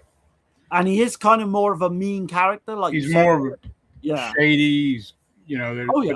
But then it's that's another thing about that bothers me about that character, because he's coming off like he's this shady son of a bitch, right? Mm-hmm. But then he feels guilty, like, what the hell? And then he blows his fucking brains out.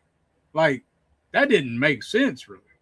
Does it make sense to you? Like, he's all over the place. I will say. I just think it could happen. Yeah, but they're so fucked up. Yeah. You know what I mean? Living out fucking miles and miles of nothing, that it does affect your brain in different ways and shit. And I don't know, man. Like, his character comes off. Gonna be like, yeah, I know what you're saying, man. I was gonna say, at least we're gonna be agreed on Ted Levine as Big Bob. He fucking smashes it. He does. And they're just shitting on Doug, and Doug's like this big old pussy, and like at the beginning, and it's kind of like, Doug had he wasn't really worried about shit at all, Yeah. I mean, if you think about it, he's more of like a liberal, isn't he? I think they mentioned like he's a liberal. Yeah, that's why I said they get into the political shit. Yeah, they do a little bit. Right. But because Bob's a dumbass and with his son and everything. Like, what the fuck, man? I don't know. But don't you find, for me, it was more realistic in the remake of Big Bob and Doug's kind of relationship, where they clearly don't like each other. And you know yourself, in families, like the son-in-law, marries the daughter, and right. You always can get a little bit of friction there. I mean, it's like that in the original, but like not as blatant though, is it? In the original, not in your face kind of shit. Yeah. Like, when I'm watching a movie, I just don't need that shit. Is all. See, I didn't mind that. I honestly didn't mind that. I think Brenda, I think Emily the Raven, I think it is. I think she fucking knocks out the park in the remake. I think she's got kind of a big, like, her character's really like fucking spunky, and do you know what I mean? She's got something about her, like a pair of bollocks about her, literally. Whereas in the original, I think it's more. I think it's a good performance. I just don't think she's as strong as Lanier in the original. Okay, that's when we differ. Right. Agree to disagree with that one. Right. The thing with Doug too, though, that bothers, like, so his whole arc where he finally grows a pair, right? Yeah. And then, I mean, I get it. His wife's been killed. They took his baby, but then he, like, I don't know, man. It's crazy because he uses a gun, like at the end of the fucking movie. Like, I don't know. He was so against the guns. You know what I mean? I don't know. But I know what you're saying. I know what you're saying. It kind of contradicts. It's weird. It's a weird I love the scene with Brenda as well. I think she's like sunbathing, and Doug calls out to his wife to go and fetch him his jacket or whatever. And she turns around, she imitates the sister, and she says, "Oh, just come in, honey." Like, I think that's a fucking great scene. I love that part. It's flipped though, right? It's done the opposite in the original. Yeah, it is. Yeah. They flipped a couple things. They did. They made Pluto real fucking ginormous in this one. Like, right. Yeah. Where Mars is they flipped, and they just changed names and shit. They didn't use Mars no more. They said lizard. But I mean, I'm not a massive fan of that, if I'm honest. Yeah. The Ruby character. So you would prefer Mars over lizard, right? Like the heinous. Yeah. I'm not sold on that lizard like character. I think he'd get his ass. I think he'd get his ass whooped by any one of them. Like, I mean, I don't know. The Ruby character in this one is more of a mutant. Like, her face is all fucked up, whereas in the original, she's almost like almost like a human in the original, really, if you think about it. Apart from like having really bad teeth and Right. the odds, And that was, bits and pieces going on, but that was Craven. He said she was too pretty, so they kept adding black shit to her teeth. Yeah, in the original. Yeah. She does seem a little bit more normal in the original, which they should have gone more of like, it makes more sense for it to be more of a mutant. So I think that does get the edge, even though I like, the actress more, in the original. Don't get me wrong. But,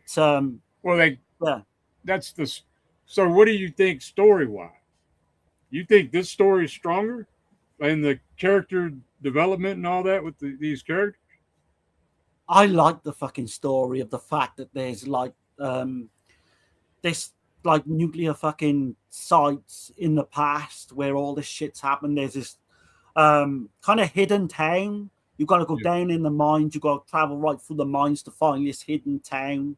Yeah. And the way they set that town up as well towards the end, when you got all the fucking creepy mannequins in the fucking swings outside and in the chair. It looks like that video game Fallout. Have you seen that? No. Is that a good thing or a bad thing though for you? No, it's neither. It's neither. It looks like that was happening, I guess, in the 50s is what it looks like. Those houses and shit. They were you've got the whole so it was test site and shit. Yeah. I do actually like the story to this one a bit better. Although the original is more basic with the fucking guy in the beginning with the sun, the Papa Jupiter and all that. It is a bit more basic. I don't dislike any of the stories. I don't think they fleshed it out good though for me. Okay. With the characters, with the family, it's more like K&B of special effects, and they're shining. They're doing a great job. I mean, the movie. You're right, because you get no backstory to any of those characters towards the end, like Big Brain, right? Sis, and it's all all that. like just rushed there at the end, like when Big Brain's giving his big monologue and shit. I can agree with you with that. Yeah, it does. We could have done with it. I mean, the film is just under 2 hours, but we could have done with a little bit more, knowing a bit more of the characters.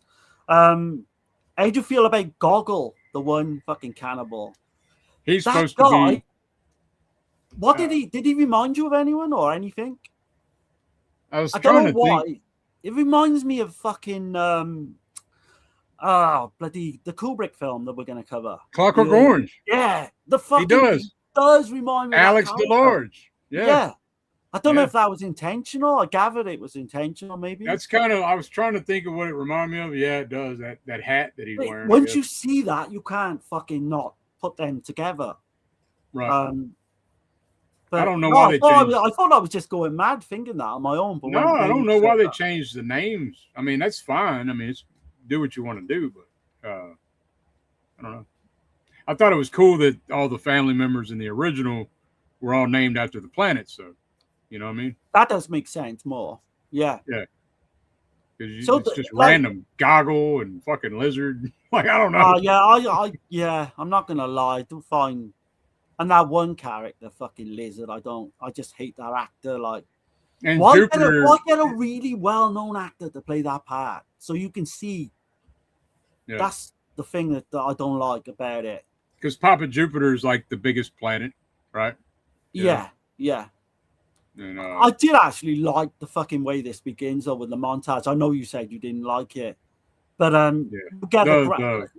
where it shows all the old footage, stock footage, Hiroshima, nuclear bombs and shit. No, that's fine. It's just I didn't like I don't know, man. Just with the guys in the hazmat suits and shit, and then they're dragging them off with chains, and I don't know. It's cool. It's cool. It looks good. It looks really good. It opens up like a slasher. But it's just that whole adding that layer to the film. They just. I don't know, man. That's why it's like I said, it's not a bad film, but that's why it's not going to surpass 77 for me. But those photos in that montage are all real. Those people fucking were like from Vietnam, for all the nuclear shit that was going on over there, right? And it does, even though it's done, and I know it's up to like it's almost 20 years ago now, but it's kind of done in almost like an MTV way, in it. You know, I will say it's kind of like an updated kind of version montage. I just think it works for me personally. So this one, like, set in New Mexico desert as well. I did kind of like that opening with the hazmat, you know, doing the nuclear testing and all that.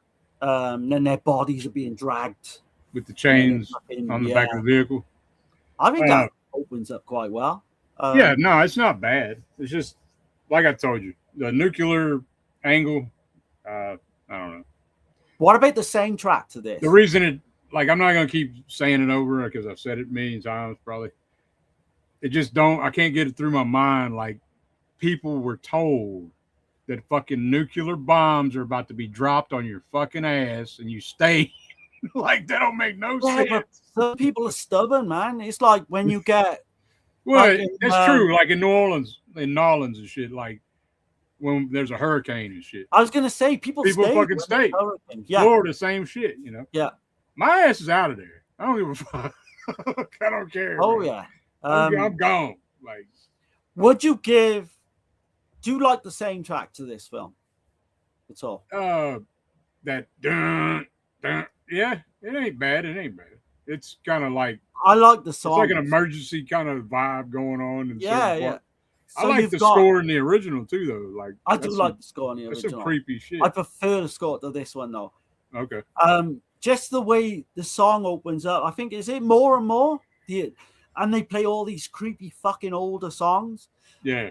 But for me, I love the way they use fucking California Dreaming. I absolutely love the way they fucking play that. Oh yeah, song. well, yeah. That one of my favorite songs, full stop. Anyway, but it's just done to really fucking good effect. It is effective, I admit. Fucking outside, and she's sunbathing, and because all that's where they're headed. They're headed to Cal. Yeah. And even Doug, he's like, when he goes off to try and get help, and he starts singing California Dreaming to himself as well. Right. I just love that, man. I know Tarantino did it as well, didn't he? And Not Quite Hollywood. I think he did that song as well. Okay. But just talking about the differences, there's not that much really. No. The main difference is that ending we just mentioned. And I think they're traveling from Cleveland in this one, which is to San Diego, which is slightly different. But I don't know, man. This is more, I would say this is brutal compared to the original. The original is more like, even though you got the rape scenes, it was more brutal, but shit got cut out. And like, you got to think of the budget, man. You got to think of the time. You know what I'm saying? Like, K&B special effects, dude. Like, versus who did the special effects? Bob Burns, like, did set design, and then like they were just putting shit together, man, with nothing. The actresses were actually doing their makeup themselves in the original. Right. That's what I'm saying. Like, I'm sure that, you know. Did you notice there's a nod? There's a nod to Silence of the Lambs in this as well. So you got Ted Levine when he's Big Bob, and he tells the girl to shut her fucking mouth. I'm pretty sure that's a line from Silence of the Lambs when his character. Yeah, I didn't catch that. Yeah. It's weird because you hear his voice and it takes you to Silence of the Lambs because he sounds exactly the fucking same. Right. Let me catch. Let's see what Jessica says. Yeah, go for it, man. She says we have the unrated version put out by 20th Century back then, and it's packed with special features. Oh shit! Okay. Oh shit! I wouldn't mind getting that. I couldn't find it. I was trying to find it on Amazon. It was high, and I was trying to find it on eBay, but I couldn't find the U.S. version. Nowhere. Okay. She says the makeup and effects are great in this, but at times it looks a little too stylized, too slick. Yeah, that's my thing. That's the trouble with some of these, like, more. Yeah. I say modern. It is like post 2000. You do get that. I will agree. Yeah. And she says, I remember this movie freaking me out when it came out. It was the first Hills movie I saw. Yep. Okay. Yeah. I mean, I saw this in the theater, and I was like, I really liked it. But comparing it to the well, I'm not gonna keep going on about that. So. No, you're good, man. I mean, some of the differences with this, you know, the Doug character in this when he finds that leaving. Tell me this though, why did they leave Papa Jupiter out of the fucking movie? I don't know whether it was fucking to do with the writers or you know what I mean though. Like that's a big part of The Hills Have Eyes. Like I don't know why they got different characters in for that. They could have just done the same characters and just updated them. Right. There's obviously a reason, but it's like silence from the family. Because Craven wrote the first one as well. It's not like Craven, right? You know, he could have done those characters. He wouldn't have had to paid any more or any less, really. No, he got Aja to do this. I mean, I guess he was just trying to do something different. You know. I guess so, man. It's just Papa Jupiter. Jupiter's... It doesn't work. The characters in this one as well. Right. Yeah. I don't know. Man. He's a big part. I ate the brains of your kids and shit. You know, like it's just I don't know, man. It's fucking great. It's This one though does do something slightly different because we get to see that big crater when Doug goes and finds this big abandoned, you know, all these fucking cars and shit. And I do got another clip. You want me to play it? Oh shit! Okay, yeah, you're good, man. One more clip.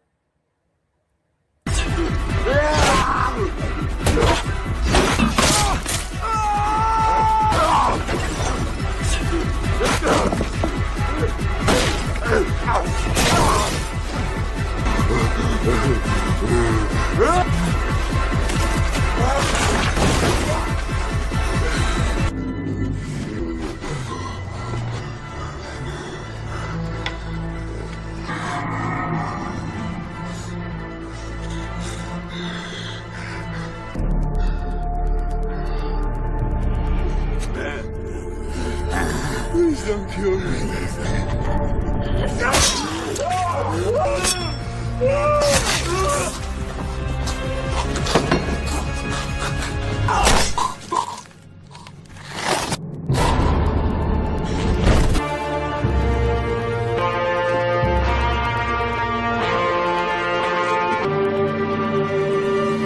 Give me that baby!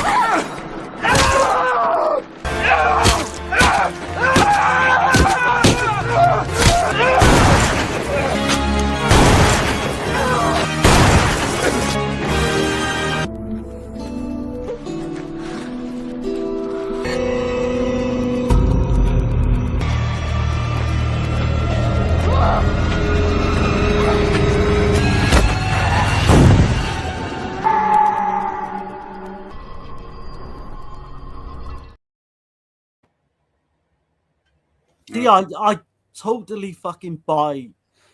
I totally buy the Bobby character in this one over the first. I can buy the fact that as the film goes on, he gets stronger and stronger. Obviously, the Doug character is just. I don't know. I just literally see him as a pussy early on, but when he does start to fight back, it doesn't seem forced to me. I can kind of get. You know, as you know yourself, people can kill in different. You know, me or you could kill it if we were in the right situation. Do you know what I mean? Oh yeah, I don't have a problem with the Doug character. I don't buy him in the first one though. The Doug character in the first one, I just don't buy the fact that he's, you know, but the shit with the shotgun at the end kind of throws me off a little bit because he was like, okay, I don't know. He was like, I will say, I do like the fact that that guy at the beginning blows his fucking brains out. Yeah. You don't like that part, I take it, did you? You said in the remake. It just don't make sense. That's another thing that don't make sense because he's telling them to go the fucking wrong way. He's laughing about it. He's not just telling them like, and feel bad about it. And then later on, he fucking feels bad about it. Like I don't know. Isn't he fucking crazy though? That's the thing. Is that the point? Or it's weird. I don't know. I mean, I don't know. There's. You got to weigh it up, really. There's just some gripes, man. Like they're both good films. I do like this film. It'll never surpass the original, but like, of course. I mean, it's very similar towards the end as well with the actual booby traps as well. A lot of it is the same. Yeah. It's just those, different parts here and there. For The me, thing is too, when you're gonna make you're held to that. I mean, it's hard to make a remake. You know what I mean? Yeah. It's hard to make a fucking remake. So why? Sets up the part too, though. I mean, I know why. Money, big money, man, for Aja. I mean, he got his bag. You know what I'm saying? Craven reportedly said he saw all the success from the Texas Chainsaw Massacre, the Amityville Horror remakes. This was made purely for money. Right. They make no bones about that. This is clearly for money. Right. It's far better than it has any right to be in my mind, Yeah. So that's what I was going to ask. I'm not here to convince people to like this over the original, because they are completely chalk and cheese. But that's what I was going to ask. I don't know. I slightly fancy this one more. Yeah. I don't know. We'll never see eye to eye on that. But what about the ending to this then? Obviously, you've got the basic kind of slasher ending where you think it's all over and they all kind of hug, don't they? Yeah. And then you've got the fucking someone with binoculars watching them.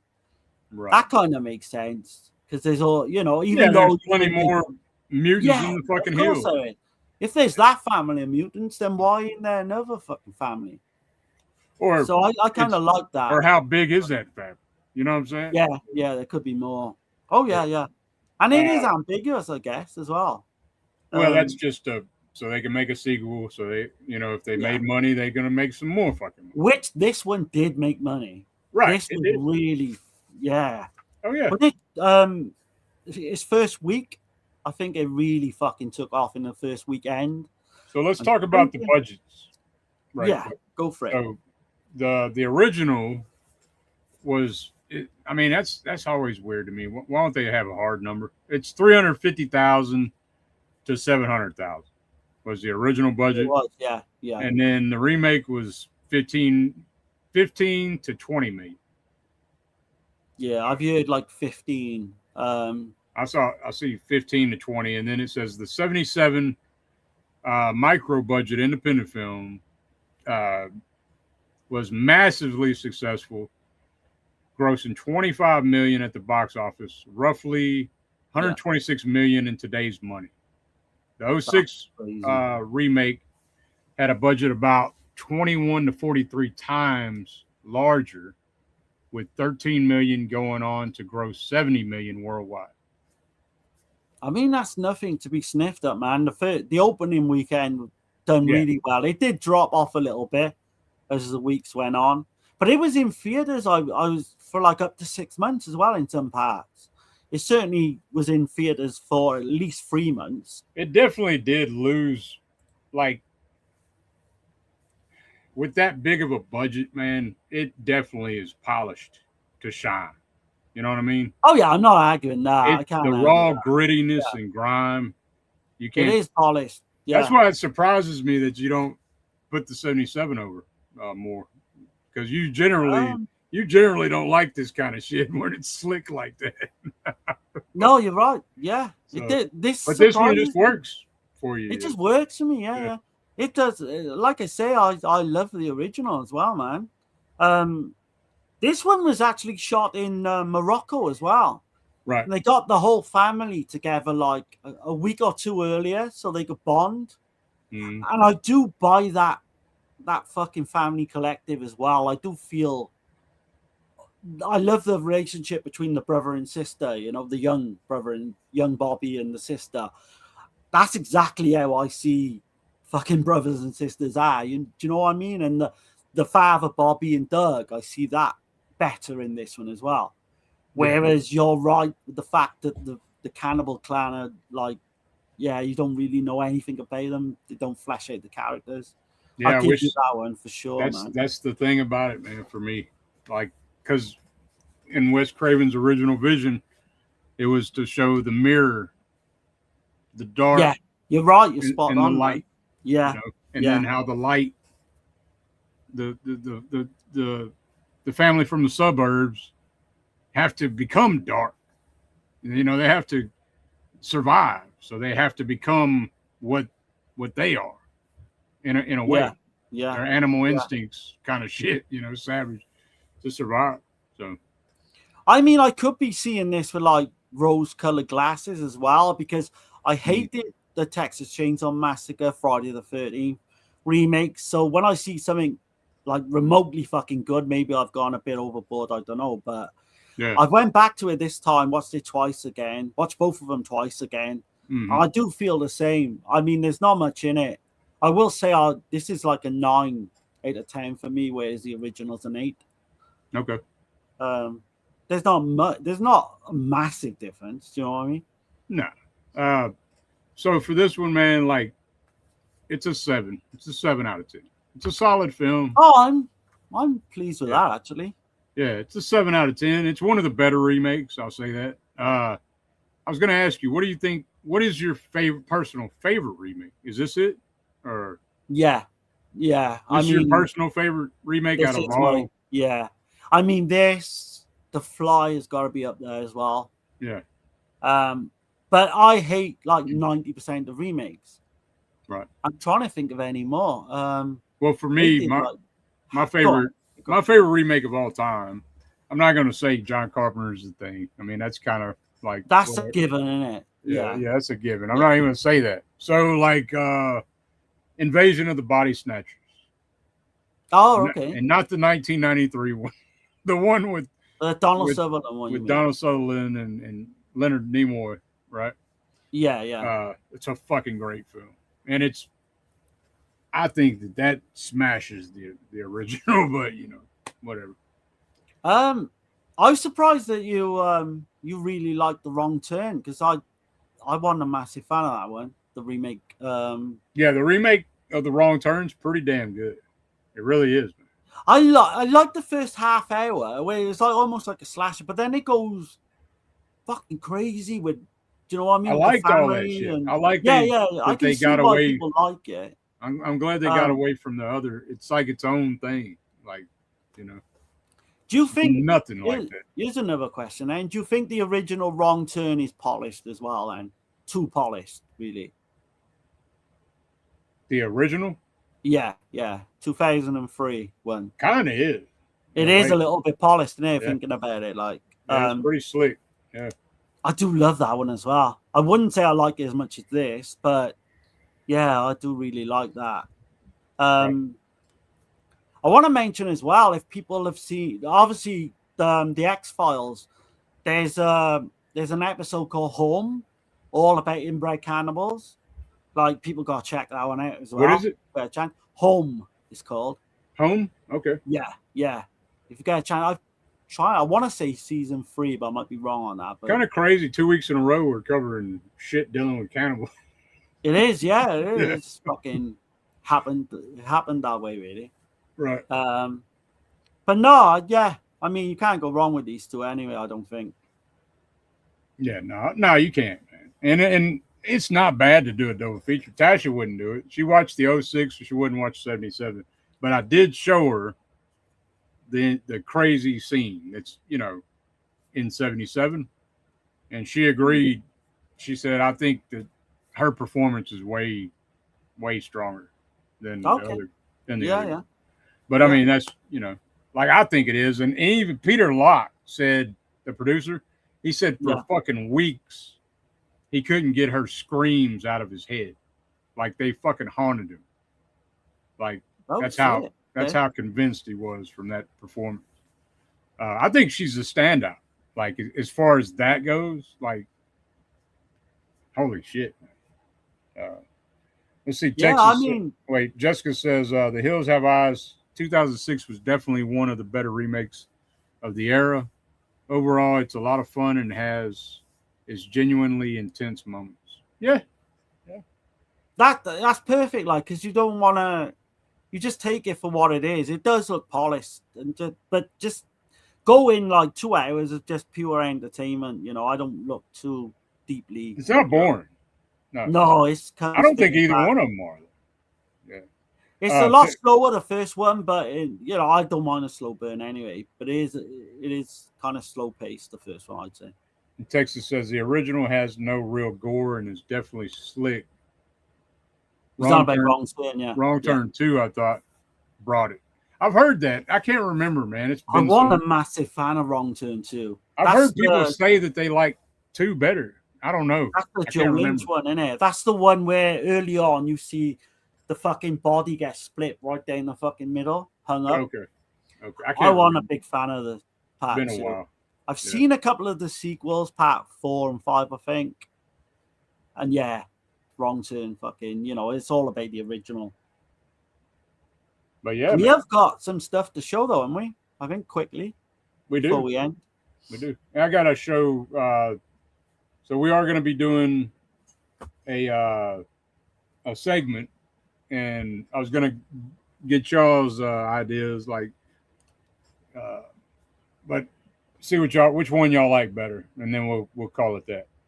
So it's this new segment we're going to be doing, like we'll put it out Wednesday. We were supposed to do it, but like we got confused and like whatever. But it's basically Italian horror news weekly. Anything releases or media, physical media, any upcoming movies coming out. But here's the deal right here. Y'all let me know if y'all like this one better or this one here.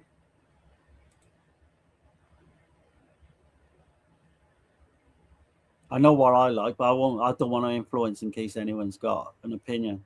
Right. That one or this one. So y'all let me know, the blue or the yellow.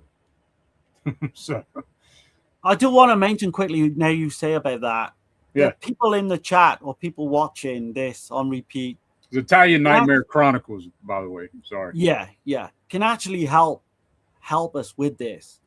So if you're in the week and you see any kind of news like Italian film news, please get in contact with me. Or books or artwork. Yeah. Anything doing Italian. Trailers. Send me the link. Send Dirk the link. Either way is good. And I say that because James Patrick in the week has sent me something that I'm going to be featuring on the first episode as well. So okay. But I mean, the fans can kind of, I say fans, you know what I mean? People watching can kind of help us out with it. Hell yeah. We need all the help we can get, y'all. Send us the links, man. Yeah. But yeah, I guess you want to show some stuff? Yeah, quickly though. I think Jessica likes the blue. Texas likes the first one. Okay. The blue? Yeah. I like the first one. Yeah, I think it's going to be the blue. I do. I think it's way better. Cool. They're both cool, man. Don't get me wrong, but it'll be this one then. So. Definitely, man. Yeah. Cool. Awesome. Italian Nightmare Chronicles, man. So. When you showed me that, I'm like, yeah, it's got to be it, man. Hell yeah.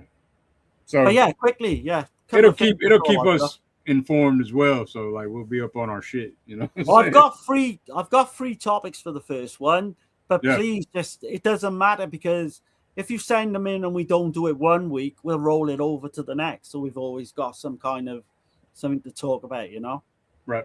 But yeah, a couple of things to show. Yeah. All right. Well, hold on. I got something. Gotta do the thing, man.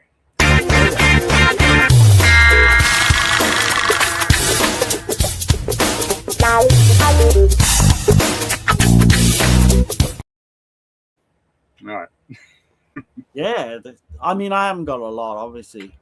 Yeah, I don't either. I got a few things, man, only. So okay, go ahead. So I showed Jessica and Dirk these privately last week because we forgot. But all it is just the new edition of The Dark Side. So you got the Omen cover and all that. Hey, I tried to get The Dark Side at my Barnes and Noble, and they do carry it, but they were out. Motherfuckers bought them out. Did you order it at all? Not from them. I asked them about that.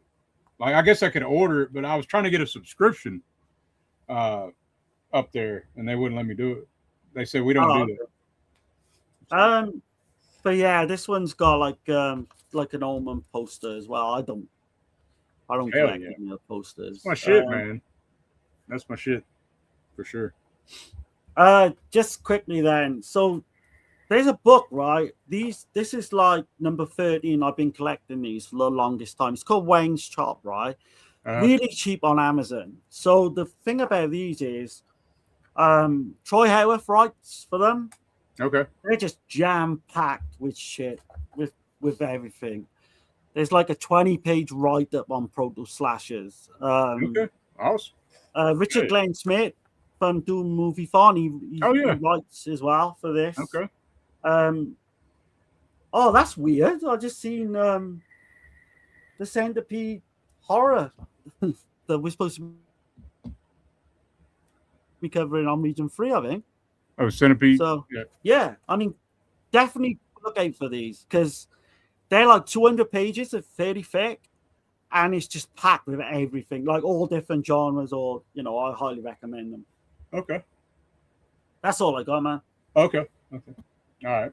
Well, and I don't have much, but I do have a little bit. So actually, a couple things. So I picked this up, Rue Morgue. Ooh, nice, man. New obsession right on the cover, right after I seen the damn movie. Nice. Got a nice article in here, pretty lengthy. With is it Curry Barker is that director that did Obsession. He's 25 years old. He did a banger, man. And then I seen this sitting next to it. I've bought this magazine before. It's called Delirium. I got another issue somewhere, but I had to get this one. It's got Catch Around in My Coal. Oh shit! Nice. It's a new interview. The Beyond. Like 45 years later or whatever.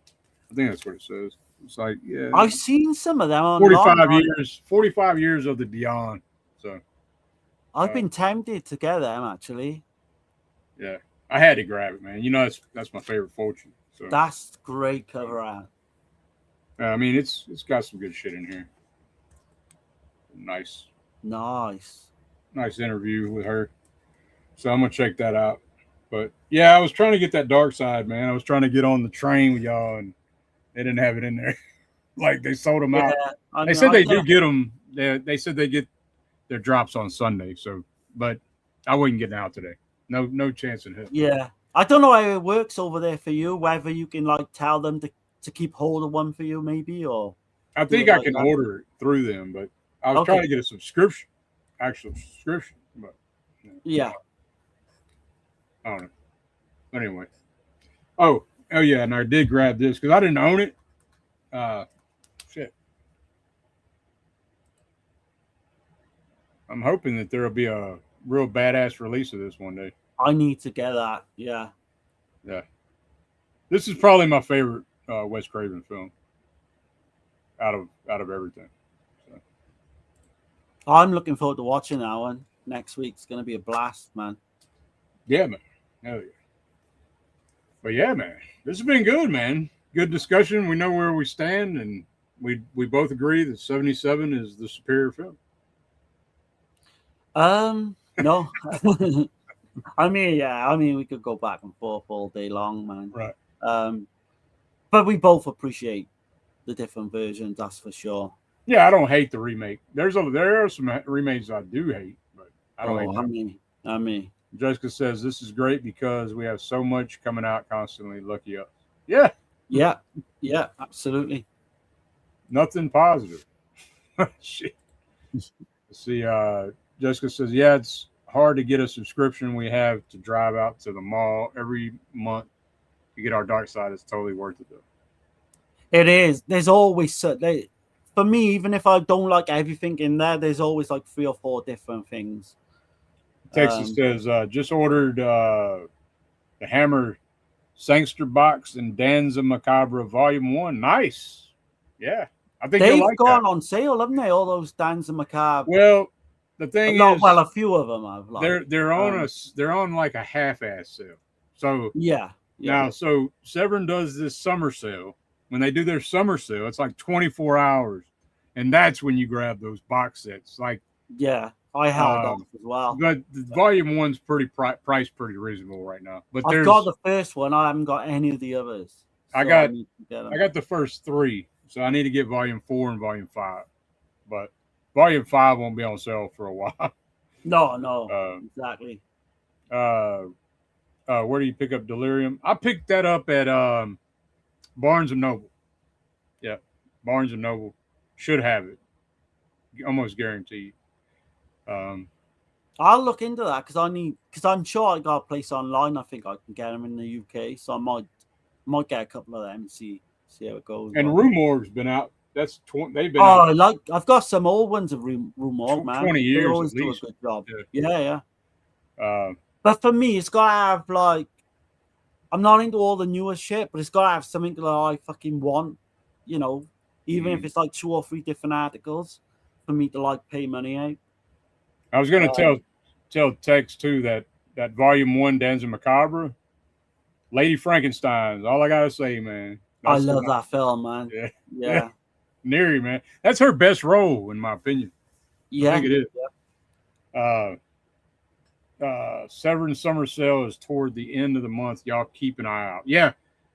24 hours, though, there'll be that's when you get those box sets, man. I'm going to get volume 4 of Danza Macabre. I have to wait on 5.